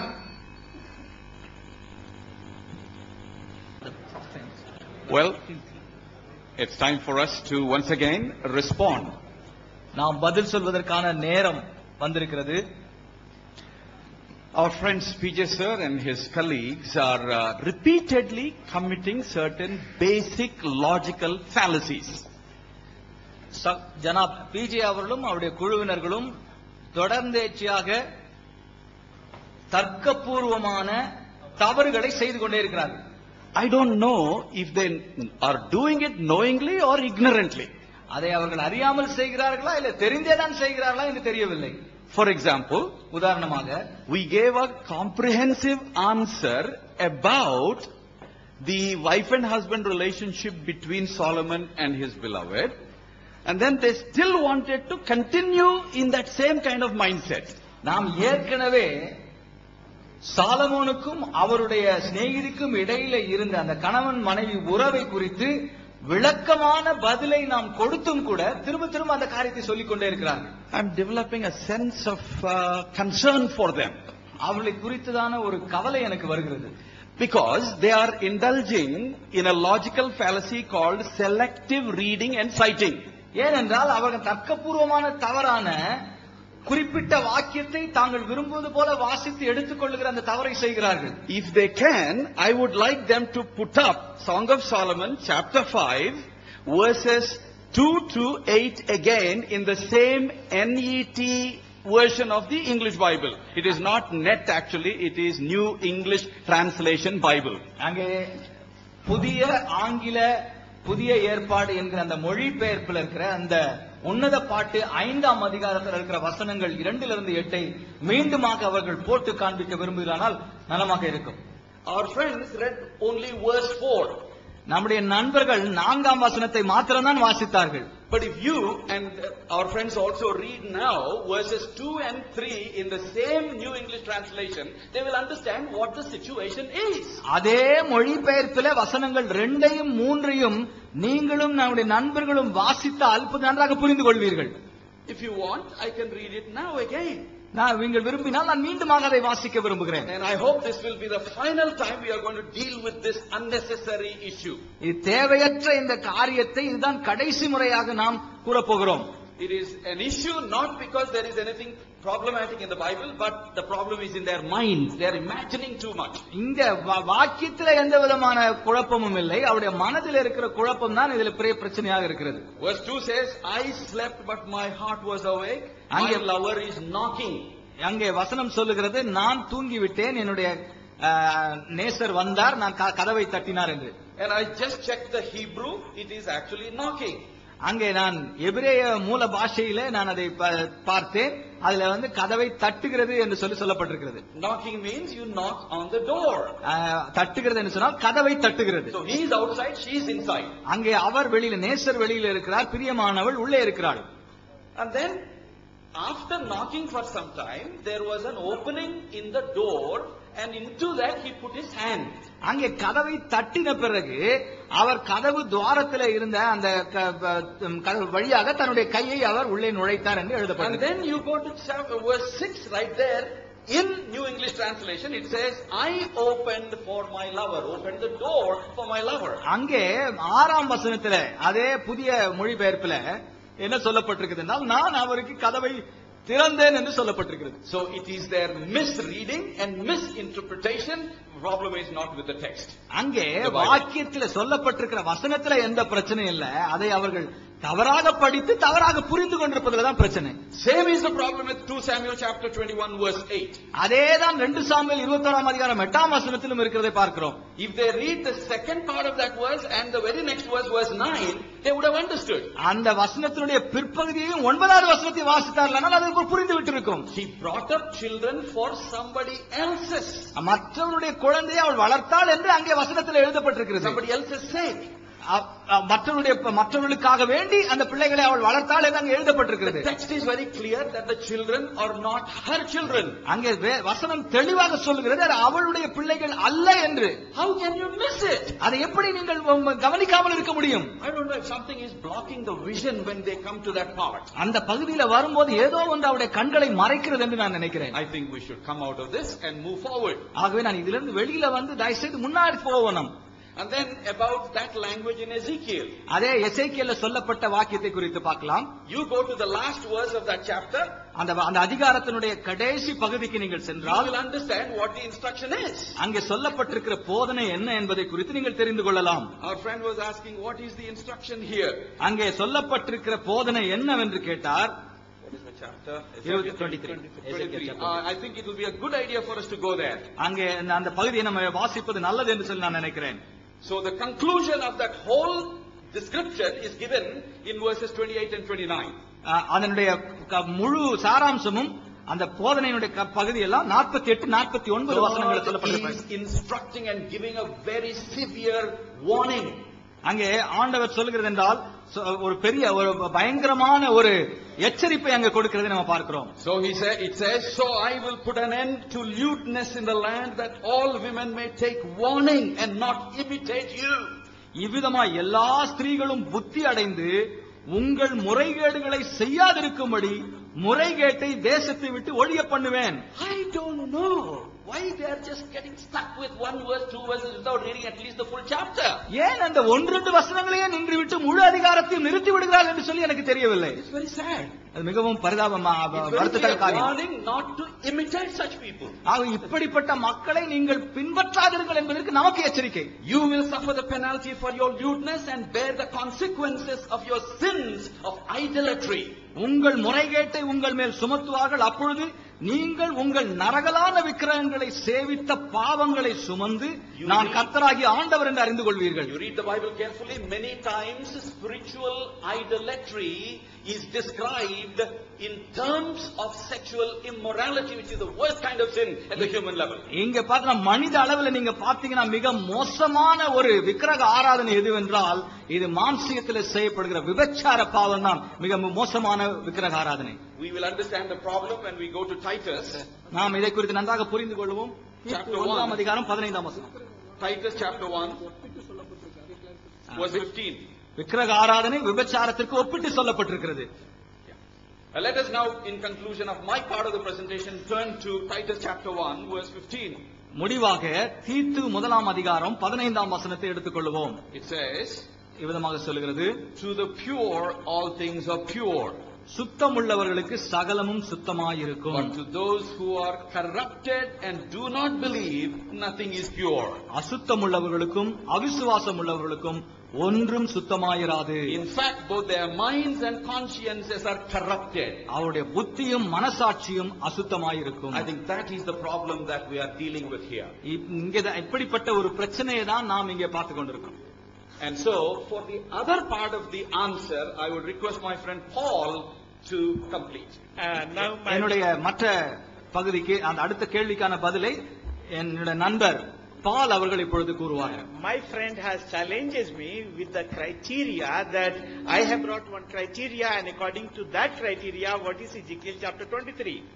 இந்த எசேக்கியேல் 23ஆம் அதிகாரத்தில் சொல்லப்பட்டிருக்கிற தரம் என்ன என்பதை குறித்து நான் சொல்ல வேண்டும் என்று சொல்லி என்னுடைய நண்பர் என்னிடத்தில் சொல்லி இருக்கிறார். And he says that, see, if someone you wanted to give teaching and warning and say don't commit adultery, you can simply say, you no need to figure it out, you no need to say figuratively. நீங்க என்னுடைய நண்பர் சொன்னார், நீங்க விபச்சாரம் போன்ற பாவங்களை செய்யாதிருக்கனா சும்மா செய்யாதே என்று சொல்லிவிட்டு போகலாமே, ஏன் அதை விளக்கி நல்ல படம் போட்டு காண்பிக்கிறது போல செய்ய வேண்டும் என்று சொன்னார். But he has forgotten his own Quran. அவர் தன்னுடைய சொந்த குரானை மறந்து விட்டிருக்கிறார். Either he was simply hiding something and being double standard. அங்கே அவருடைய எதையோ மறைத்து அவர் இரட்டை வேடம் போடுகிறார் என்று நான் நினைக்கிறேன். Quran chapter 7 179 says they are the cattle, animal. அங்கே குரான்ல 7ஆம் சூரா 129 அத்தியாயத்தில் சொல்லப்பட்டிருக்கிறது, அங்கே கால்நடைகள் என்று சொல்லி. Quran 7 176 says they are the dogs. அங்கே சூரா 7 176ல சொல்லப்பட்டிருக்கு அவர்கள் நாய்கள் என்று சொல்லப்பட்டிருக்கு. Quran 62 verse 5 says they are the donkey who do not understand Torah. அங்கே 62:5ல அவர்கள் புரிந்து கொள்ள முடியாத கழுதைகள் என்று சொல்லி போடப்பட்டிருக்கு. Quran 74:50 says they are the asses, donkeys. அங்கே குரான் Chapter 74 verse 50 says they are the donkeys. அங்க 74:50ல அவர்கள் கழுதைகள் என்று சொல்லப்பட்டிருக்கு. Quran chapter 5 verse 60 says they are the apes, monkeys. அங்க 7:40ல அவர்கள் குரங்குகள் என்று சொல்லப்பட்டிருக்கிறது. Quran 5:60 says they are the swines, they are the pigs. அங்க சூரா chapter 5 verse 60 5:16ல பன்றிகள் என்று சொல்லப்பட்டிருக்கிறது. Quran 98 verse 6 it says they are the worst creature. அங்க 98:6ல அவர்கள் மிகவும் மோசமான பிறவிகள் என்று சொல்லப்பட்டிருக்கிறது. My dear friend, அருமையான நண்பர்களே, if God can communicate very smoothly, why he has to talk this language? தேவன் நம்ம கடவுள் மக்களோடு கூட பேச வேண்டும் என்று சொன்னால் ஏன் இப்படிப்பட்ட வார்த்தைகளை அவர் பயன்படுத்த வேண்டும்? See, being you father and mother, when you love your children and you don't want to be punished, sometimes you get anger and use certain words simply to convey the meaning he should and she should not do that one. நம்முடைய பிள்ளைகள் ஒருவேளை தவறு செய்யும் போது அவர்களை கண்டிக்கும் போது நாம் என்ன செய்கிறோம்? சில வேளைகளில் இப்படிப்பட்ட வார்த்தைகளை நாம் பயன்படுத்துகிறோம். Moreover, you have not presented since morning till evening even one criteria from the Bible itself why Bible is not God's word. You have never presented. You have brought some contradiction. Where is criteria? You have brought language. Where is the criteria? Are you the prophet? Are you the authority? Are you the God? Who you are to give this? You should have some authority to validate your claim. You have given nothing, simply your own interpretation, which you cannot back it up, even from your Quran and from the Bible, both sides. அங்க காலையிலிருந்து இம்மட்டுமாக இந்த வேத புத்தகம் தான் கடவுளுடைய வார்த்தை என்பதற்கு எந்த விதமான ஒரு இல்லை என்பதற்கு எந்த விதமான ஒரு ஆதாரத்தை குர்ஆனிலிருந்தோ வேதத்திலிருந்தோ நீங்கள் சொல்லாதபடிக்கு அதற்கு உங்களுடைய சொந்த கருத்துக்களையே நீங்கள் மட்டுமாய் சொல்லிக் கொண்டிருக்கிறீர்கள். And you remember, if you do not give it up and you go on, we have plenties, we have tons and tons, and you will get the same back. Therefore, being spiritual people, I am saying, now let us shift from carnality to spirituality, because we are also a spiritual being. நாம் ஆவிக்குரிய மனிதர்களாக இருப்பதனால, ஆகவே நாம் ஆவிக்குரியவர்களாக நாம் மாறி, நம்ம மாம்சத்துக்குரியவர்களாக இருந்து வேறுபட்டு ஆவிக்குரியவர்களாக மாறி, இந்த வேத புத்தகம் கடவுளுடைய வார்த்தை இல்லை என்பதற்கான அளவுகோல் என்ன என்பதை குறித்து நீங்கள் சொல்லி நீங்கள் நிரூபிக்கும்படியாக நான் கேட்கிறேன். Yes, the Bible says that Bible is inspired God's word, and the goal is to save the human being. அந்த வேத புத்தகமானது கடவுளுடைய ஆவியினாலே ஏவப்பட்ட மனிதர்கள் எழுதின வார்த்தை. இதுல மனிதனுடைய ரட்சிப்புக்கான வார்த்தைகள் இருக்கிறது.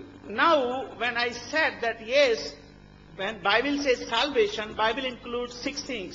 அங்கே ரட்சிப்பு என்பதை குறித்து சொல்லும்போது வேத புத்தகம் 6 காரியத்தை சொல்லுகிறது. Number 1, முதலாவது காரியம், born again in the nature of God, and Quran do not have. If have, please tell us. இந்த மறுபடியும் தேவனுடைய சாயலுக்கு ஒப்பாக மாறுகிற அந்த மறுபிறப்பை குறித்து வேதாகமம் சொல்லுகிறது, குர்ஆன் சொல்லவில்லை. Number 2, be free from sinful nature, and in Quran you don't have, only Bible has it. பாவ சுபாவத்திலிருந்து விடுதலை பெறுங்கள் என்று சொல்லி வேதாகமம் சொல்லுகிறது, குர்ஆன் சொல்லவில்லை.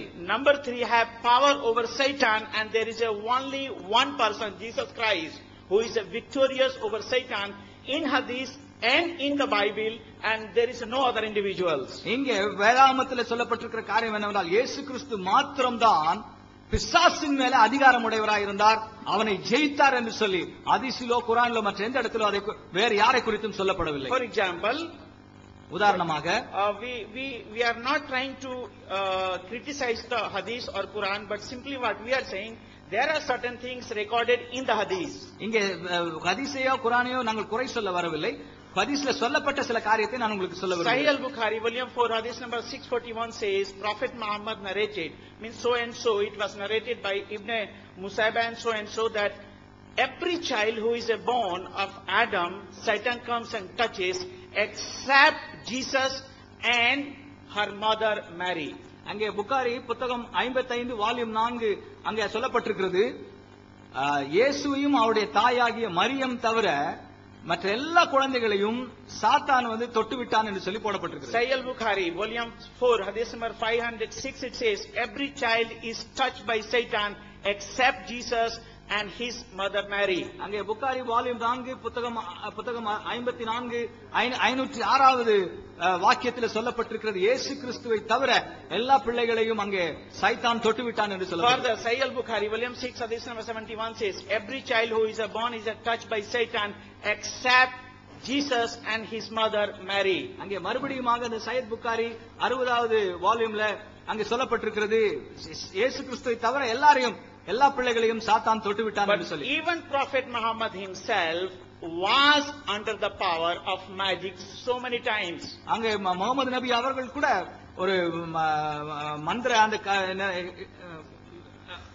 He was under power of magic. மந்திர சக்தியினாலே ஆட்கொள்ளப்பட்டிருந்தார் என்று சொல்லப்பட்டிருக்கிறது. We have a separate debate, we will deal with that. அதற்கு தனியாக ஒரு விவாதம் இருக்கிறது, அதை குறித்து நாம் பிற்பாடு பார்ப்போம். The point is, Bible purpose is to give salvation from sin, from Satan, and only Jesus is the only savior.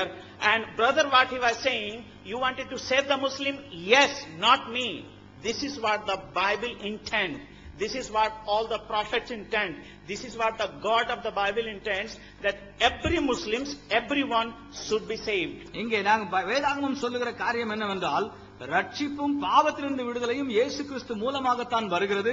ஆகவே ஒவ்வொரு மனிதனும் இஸ்லாமியரோட சேர்த்து எல்லா மனிதர்களும் ரட்சிக்கப்பட வேண்டும் என்றுதான் இந்த வேத புத்தகம் விரும்புகிறது. Now I wanted to take it little further. இன்னும் அதிகமாக நான் சொல்ல விரும்புகிறேன். Jesus, who is a savior, he is a God himself. அங்கே ரட்சகராக வந்த இயேசு கிறிஸ்து தேவன், அவரே தேவன் என்று சொல்லி பார்க்கிறோம். In Isaiah chapter 48 verse 11 to 17 it says, I am the first, I am the last, I am creator, I am your God, I am your redeemer. அங்கே ஏசாயா 48ஆம் அதிகாரம் 11ஆம் வசனத்தில் வாசிக்கிறோம், நான் பிந்தினவரும் நான் முந்தினவரும் நானே தேவனும் நானே உருவாக்கினவருமாய் இருக்கிறேன் என்று. And I have 10 scholars to support this. இதற்கு 10 அறிஞர்களுடைய சாட்சி இருக்கிறது.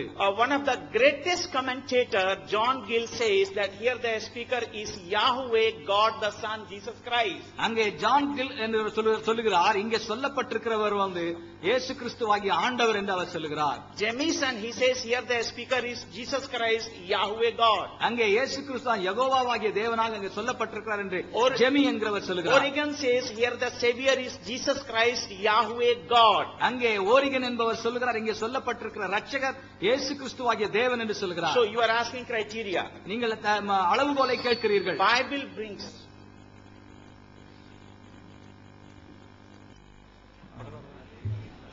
சகோதரர்களே, அவங்க பேசுறதுல கவனிச்சீங்க, அதுல ஒழுங்கான ஒரு வாதமும் வைக்கல. நாங்க அவன்கிட்ட என்ன கேட்டுக்கிட்டு இருக்கிறோம், பைபிள் இறைவனுடைய வார்த்தை என்பதற்கு ஆதாரத்தை தாங்கன்னு கேட்டோம்.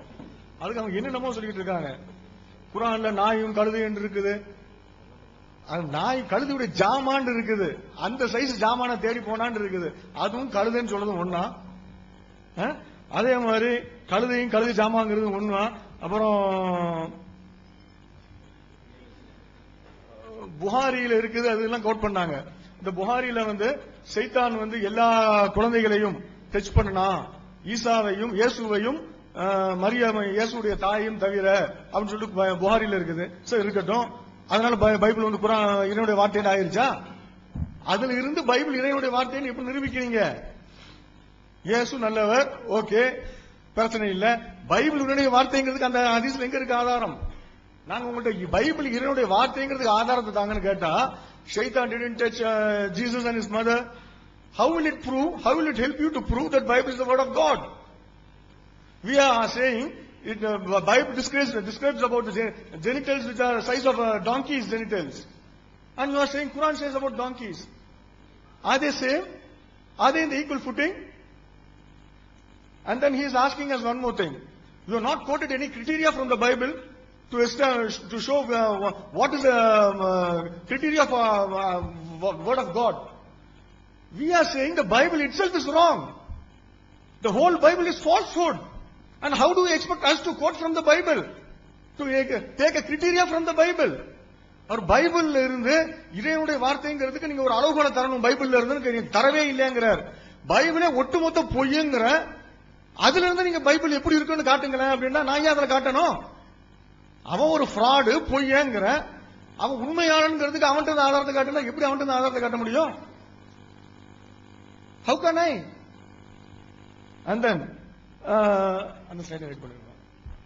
He was talking about the Samuel, and we said clearly that Michal bore a son for her, son for Adel. He said no. We have prepared the slides. See, in American Standard Version, it says whom she bare to Adel, and then again Darby translation, and then Young's literary translation. There are many more translations. Just for say, we have just put up only two or three for sample. That's all. So again, they are keeping on repeating lie after lie. Why do you insist on lies? Why do you keep talking lies? பொய்க்கு மேல பொய் சொல்லியா நிரூபிக்கணுமா? அவளை பெறவில்லை, வளர்த்தான் வளர்த்தான், நாங்க பைபிள்ல பெற்றான்னு காட்டிட்டு இருக்கிறோம். அது நாங்க மொழிபெயர்க்கலையே, முஸ்லிம் ஸ்காலர்ஸ் இல்லையே, எல்லாம் கிறிஸ்டியன் ஸ்காலர்ஸ் தானே. அதுக்கு பதில் சொல்றதை விட்டுட்டு இயேசுவை சைத்தான் தொடவில்லை என்று புகாரியில் இருக்கிறது. நாங்க முரண்பாட கேட்டுக்கிட்டு இருக்கோம், அதுக்கு பதில் சொல்லல. அதே மாதிரி நான் முதல்ல சொல்லும் போது தமிழ் டிரான்ஸ்லேஷன்ல வேணா தப்பா இருக்கும். தமிழ் டிரான்ஸ்லேஷன் நாங்க செய்யலையே, அதுவும் நீங்க செஞ்சது தானே. அப்ப தமிழ் டிரான்ஸ்லேஷன் தப்புன்னு சொல்லுங்க. He said might be your Tamil translation might be wrong, our English translation is correct. Then declare that your Tamil translations are wrong. Declare that that is not the Bible. What the Tamil speaking Christians are holding is not the Bible. At least declare that. Or tell what the Bible the Tamil speaking people are having is wrong. Right. And then he told us, come away from cardinality to spirituality. We are talking about spirituality of your Bible. You are asking us to come out from the Bible. Why are you so upset? பைபிளை பத்தி நாங்க சொன்னா மாமிச செய்திகளை விட்டு விட்டு ஆவிக்குரிய செய்திகளை பத்தி பேசுங்கிறீங்க. நாங்க ஆவிக்குரிய செய்தி இந்த பைபிள் சொல்றதை பத்தி நாங்க பேசிக்கிட்டு இருக்கிறோம். அதே மாதிரி முதல்ல சொல்லி பாதியில விட்டுட்டேன். தோரா, உங்கள்கிட்ட இருக்கிற தோரம் எங்கள்கிட்ட இருக்கிற தோரம் வேறு வேறுங்கிறீங்களா? அதுக்கு ஆதாரம் என்னன்னா நீங்க தான் சொன்னீங்க. குர்ஆன்ல சொல்லப்பட்டிருக்குது, இஞ்சியிலும் தோராவிலும் முகமதை பற்றி முன்னறிவிப்பு செய்யப்பட்டிருக்கிறது என்று. அவன் உங்க குர்ஆனிலே இருக்கிறதே என்று கேட்டார். குர்ஆன்ல இருக்குது. இப்ப நீங்க வச்சிருக்கிறதுல இல்லையே, முகமதை பற்றி முன்னறிவிப்பதுல இல்லையே. தோராவுல இருக்குன்னு குர்ஆன் சொல்லுச்சுல, நீங்க வச்சிருக்கிறதுல இல்லையே. அப்ப நீங்க வச்சிருக்க தோரா இல்ல. அதான் நாங்க சொல்லிக்கிட்டு இருக்கோம் இவ்வளவு நேரம். வேற என்ன ப்ரூஃப் காட்ட முடியும்? அப்புறம் இன்னொன்னு சொன்னீங்க, உங்களுக்கு சந்தேகம் இருந்தால் சந்தேகம் வேதமுடையவர்கள்ட்ட, தௌராத்தை உடையவர்கள்ட்ட போய் கேட்டு பாருங்கன்னு சொல்லிட்டு. என்ன விஷயத்தை கேட்க சொல்லுச்சு? அதுக்கு முன்னால் உள்ள வசனத்தை பாருங்க. இதுக்கு முன்னால் அனுப்பப்பட்ட தூதர்கள் எல்லாம் ஆண்களை தவிர வேறு யாரும் இல்லை. இதில் சந்தேகம் இருந்தால் வேதமுடையவர்கள்ட்ட, தௌராத்தை உடையவர்கள்ட்ட போய் கேட்டு பாருங்க அப்படின்னு சொல்லிட்டு இருக்குது. அதை நீங்க போய் பைபிள்ல போய் பாருங்க. பைபிள்ல லேடிஸ் எல்லாம் ப்ராஃபட்டஸ் சொல்லிட்டு வச்சிருக்கீங்களே, பெண்களை எல்லாம் தீர்க்கதரிசிகள் இருக்கீங்களே, அப்ப முரணாதான இருக்குது. அப்ப குர்ஆன் சொன்ன தௌராவும் இதுவும் ஒண்ணு இல்லையே.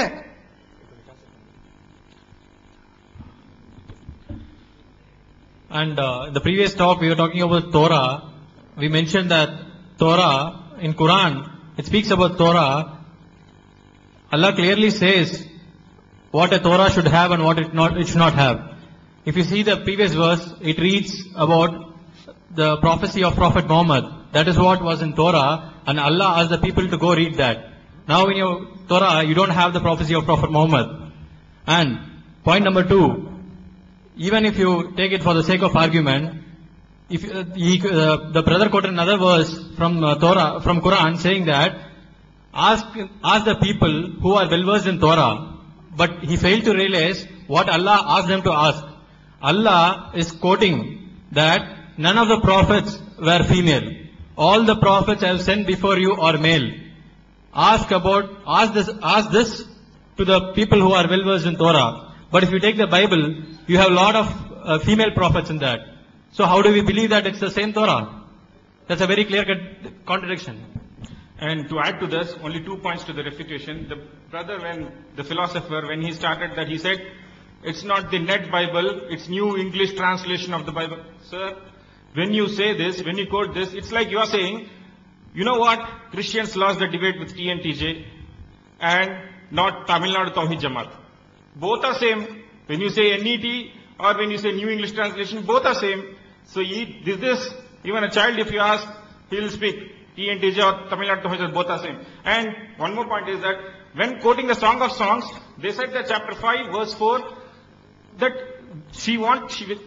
when he knocked the door, she opened it.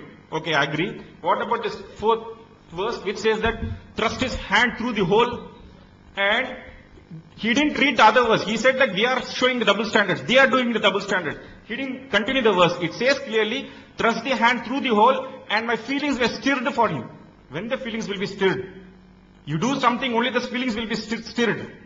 And one more thing is, the other person, he said that I want Bible to be figured out everything, not figuratively. Sir, I didn't say that figuratively you have to speak. I said that when saying commit no adultery, it should be open. It should be very clear.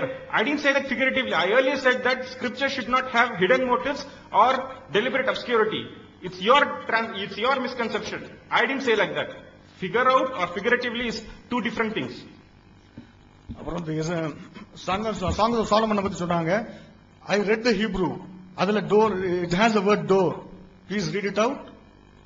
Read it out word by word and give the meaning of each word. Let us see where the word door occurs in that Hebrew. We have the Hebrew with me. I have it in front of me. There's no such word. It says the lady was sleeping and he went and knocked on her door, knocked on her and saying, open for me, not the door. அந்த ஹீப்ரூல கதவை தட்டினான்னு சொல்லிட்டு இருக்குன்னு சொன்னாரு. அதுல கதவுங்கிற வார்த்தை இல்ல. அவர் ஹீப்ரூவை படிச்சு வார்த்தைக்கு வார்த்தை அர்த்தம் வைக்கட்டும். அது என்ன இருக்குன்னா, அந்த பெண்மணி ஒரு அம்மா தூங்கிட்டு இருக்குது. அந்த அம்மா தூங்கிட்டு இருக்கும் போது இவர் தட்டி திறந்தாராம். அந்த அம்மா திறந்துச்சான். அப்படிதான் இருக்குது. தொடர்ந்து அதை படிச்சு பாருங்க. கதவு கைப்பிடிய தொட்ட தண்ணி வடியுமாங்க, போலம் வடியுமாங்க, வெள்ள போலன்னு சொன்னா வாசம், ஒரு வாடையோட உள்ள திக்கான திரவம். அது வடியுமா? கதவுல இருந்து பசை மாதிரி ஒட்டக்கூடிய ஒரு திரவம். கைப்பிடி இருந்து கொட்டுமா? அப்பெல்லாம் இருக்குதே. ஹீப்ருவை படிச்சு அதை அர்த்தம் வைக்க சொல்லுங்க. சும்மா புருடா விட்டு போக கூடாது. அதே மாதிரி இது நல்ல கண்ணோட்டத்துல பார்க்கணும், இது ஆபாசத்தோட பார்க்க கூடாது. இதுதான் சினிமாக்காரங்க சொல்லிட்டு இருக்கிறான். ஆபாசமா படத்தை எடுத்துட்டு கலை கண்ணோட்டத்தை பாருங்கிறான். நீங்க பொய்யா ஒருத்தன் பொய் சொல்லிட்டு இருந்தாலும் அவன் நல்லவன் தான், எல்லாம் நல்லதான் சொல்றான் அப்படின்னு நினைச்சிட்டு இருப்பீங்களா? அவன் பொய் சொன்னாண்டா பொய் தான் சொல்றான்னு சொல்லுங்க. அதையும் நல்ல கண்ணோட்டத்தில் பார்க்க நீங்க எதிர்பார்க்கறது சரியில்லையே. இப்ப அடுத்தது இன்னொன்னு எடுத்து போறாங்க.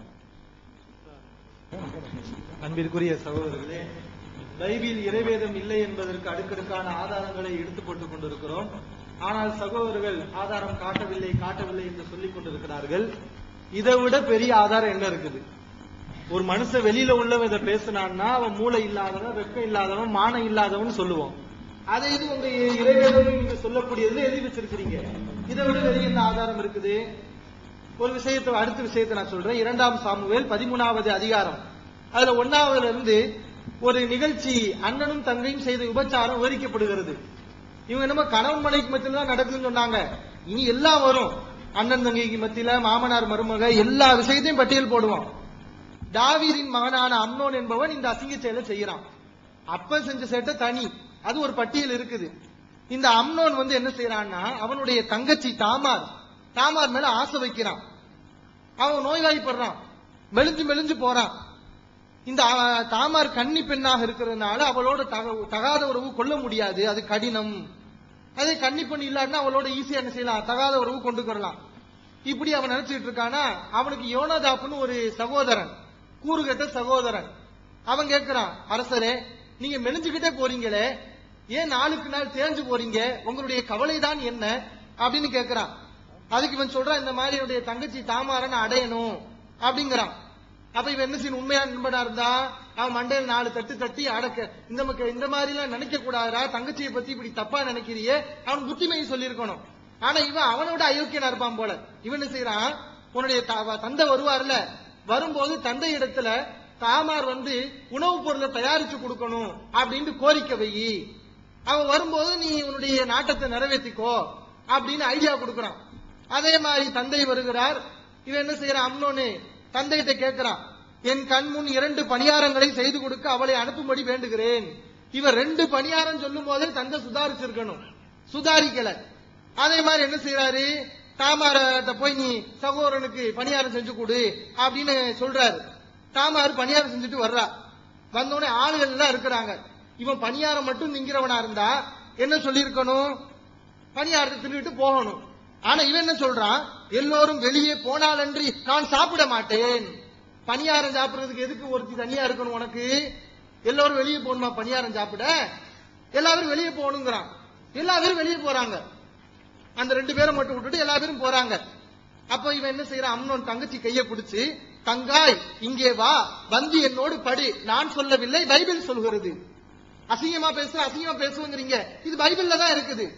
தங்காய் இங்கே வா, என்னோடு படு. இவன் அண்ணன் வேண்டாம், என்ன கற்பழிக்காத அப்படின்னு சொல்றா. அவன் என்ன, இவனுக்கு ஆசை இல்லாம இல்ல, ஆசைதான். ஆனா தான் ஒரு விபச்சாரியா இருக்க ஆசை இல்ல. அரசரிடம் நீ கேள், அவர் என்னை மனைவியாக தர மறுக்க மாட்டாள். நான் தங்கச்சியா இருந்தாலும் என்ன கல்யாணம் பண்ணிட்டு உன்னுடைய நாட்டத்தை நிறைவேற்று அப்படிங்கிறான். ஆனா அவன் இதுக்கு செவி கொடுக்காம வலுவந்தமாய் அவளை பிடித்து அவளோடு படுத்தான். கதையை முடிச்சுட்டானா, அதுக்கப்புறம் வெறுப்பு, எந்த அளவுக்கு வெறுப்பு, எந்த அளவுக்கு அவன் மேல பாசம் வச்சு உருகிட்டான். அதை விட அவனுக்கு வெறுப்பு அதிகமாயிருச்சான். நீ எழுந்து போய் என்று அவளை வெறுத்து ஒதுக்கினான்னு ஒரு சம்பவம் இதுல சொல்லப்படுது. இதை நம்ம கேட்கறது என்னன்னா, இந்த கதையை இறைவேதத்தில் எழுதி வச்சிருக்கிறீங்க, இந்த மாதிரி கதைகளை நான் எழுதி வச்சா என்ன கேவலமானவன் அசிங்கமானவன் அப்படின்னு சொல்லுவீங்க. அப்ப இறைவேதத்துல மட்டும் இது இப்படி இருக்கலாம்? இதுதான் பரிசுத்த வேத ஆகமமா? இந்த கதையை படிச்சதுக்கு பின்னாடி ஒரு அண்ணன் தங்கச்சிட்ட உண்மையாகவே பணியாரம் கேட்க முடியுமா? அப்படி பணியாரம் கேட்டா அந்த தங்கச்சி என்ன நினைப்பா? நீங்க ஒவ்வொருவரும் யோசிச்சு பாருங்க. இந்த சம்பவம் எதுக்கு இறைவேதத்துல ஆதாரம் காட்டவில்லை, ஆதாரம் காட்டி, இதுதான் பெரிய ஆதாரம். இதை விட பெரிய ஆதாரம் என்ன இருக்கிறது? பைபிள் விபச்சாரத்தை கண்டிக்குதுன்னு சொல்லி சில வசனங்கள் எடுத்து போட்டாங்க. இதெல்லாம் ஆதாரமாகுமாங்க? கொஞ்சம் யோசிச்சு பாருங்க. ஒருத்தன் நிர்வாணமாக இருந்து கொண்டு ஆபாசம் கூடாதுன்னு கத்துறான். ஆனா அவன் நிர்வாணமா இருக்கிறான். இப்படி பேசுறதுனால அவன் ஆபாசத்துக்கு எதிராக பேசிட்டான்னு அர்த்தமா? பைபிளுடைய நிலை அப்படித்தானே இருக்குது. ஒரு பக்கம் விபச்சாரம் கூடாதுன்னு சொல்லிட்டு இன்னொரு பக்கம் எல்லா விபச்சாரத்தையும் விவரிக்கக்கூடிய வகையில இருக்குது. இது இறைவேதமா இருக்கவே முடியாது. We have been seeing a lot of this pornographical details in the chapters which mentioned, so not figuratively, so openly, so very pleasing to a person who is a sexual debaucher, meaning trying to have more of sex in his life always a womanizer, only that person can think like that. And one of this other stories that I have is an incest. I hope everybody knows it. It's a relationship, close relationship between whether a brother or a sister or a mother or a son, something like that. Very illicit, close relationship between close relations. And there are no less than 10 cases of incest in the Bible, and this is one of them. It's mentioned in the 2 Samuel, chapter number 13, verse number 1 to 6. If you read, I'll only say in context that David had a son called Amnon, and he wants to have sex with his own sister, whose name is Tamar. Brother wants to rape Tamar. But you know what? Tamar is a very young virgin girl, and it's out of question for him. That's what the description is, out of question. Whatever matter is, whether it is head or tail, I have to rape her or I have to have sex with her. So what he does, he is so sick about it. I mean, he's always thinking about it. And he has a friend called Jonathan, who is who asks him, "Oh Amnon, what happened to you? As I see that you are in a depressed mood always." So he tells him that I want to have sex with my sister. This idiot Jonathan, instead of warning him, he is giving another advice to him, that go and lie in the bed, and when Allahu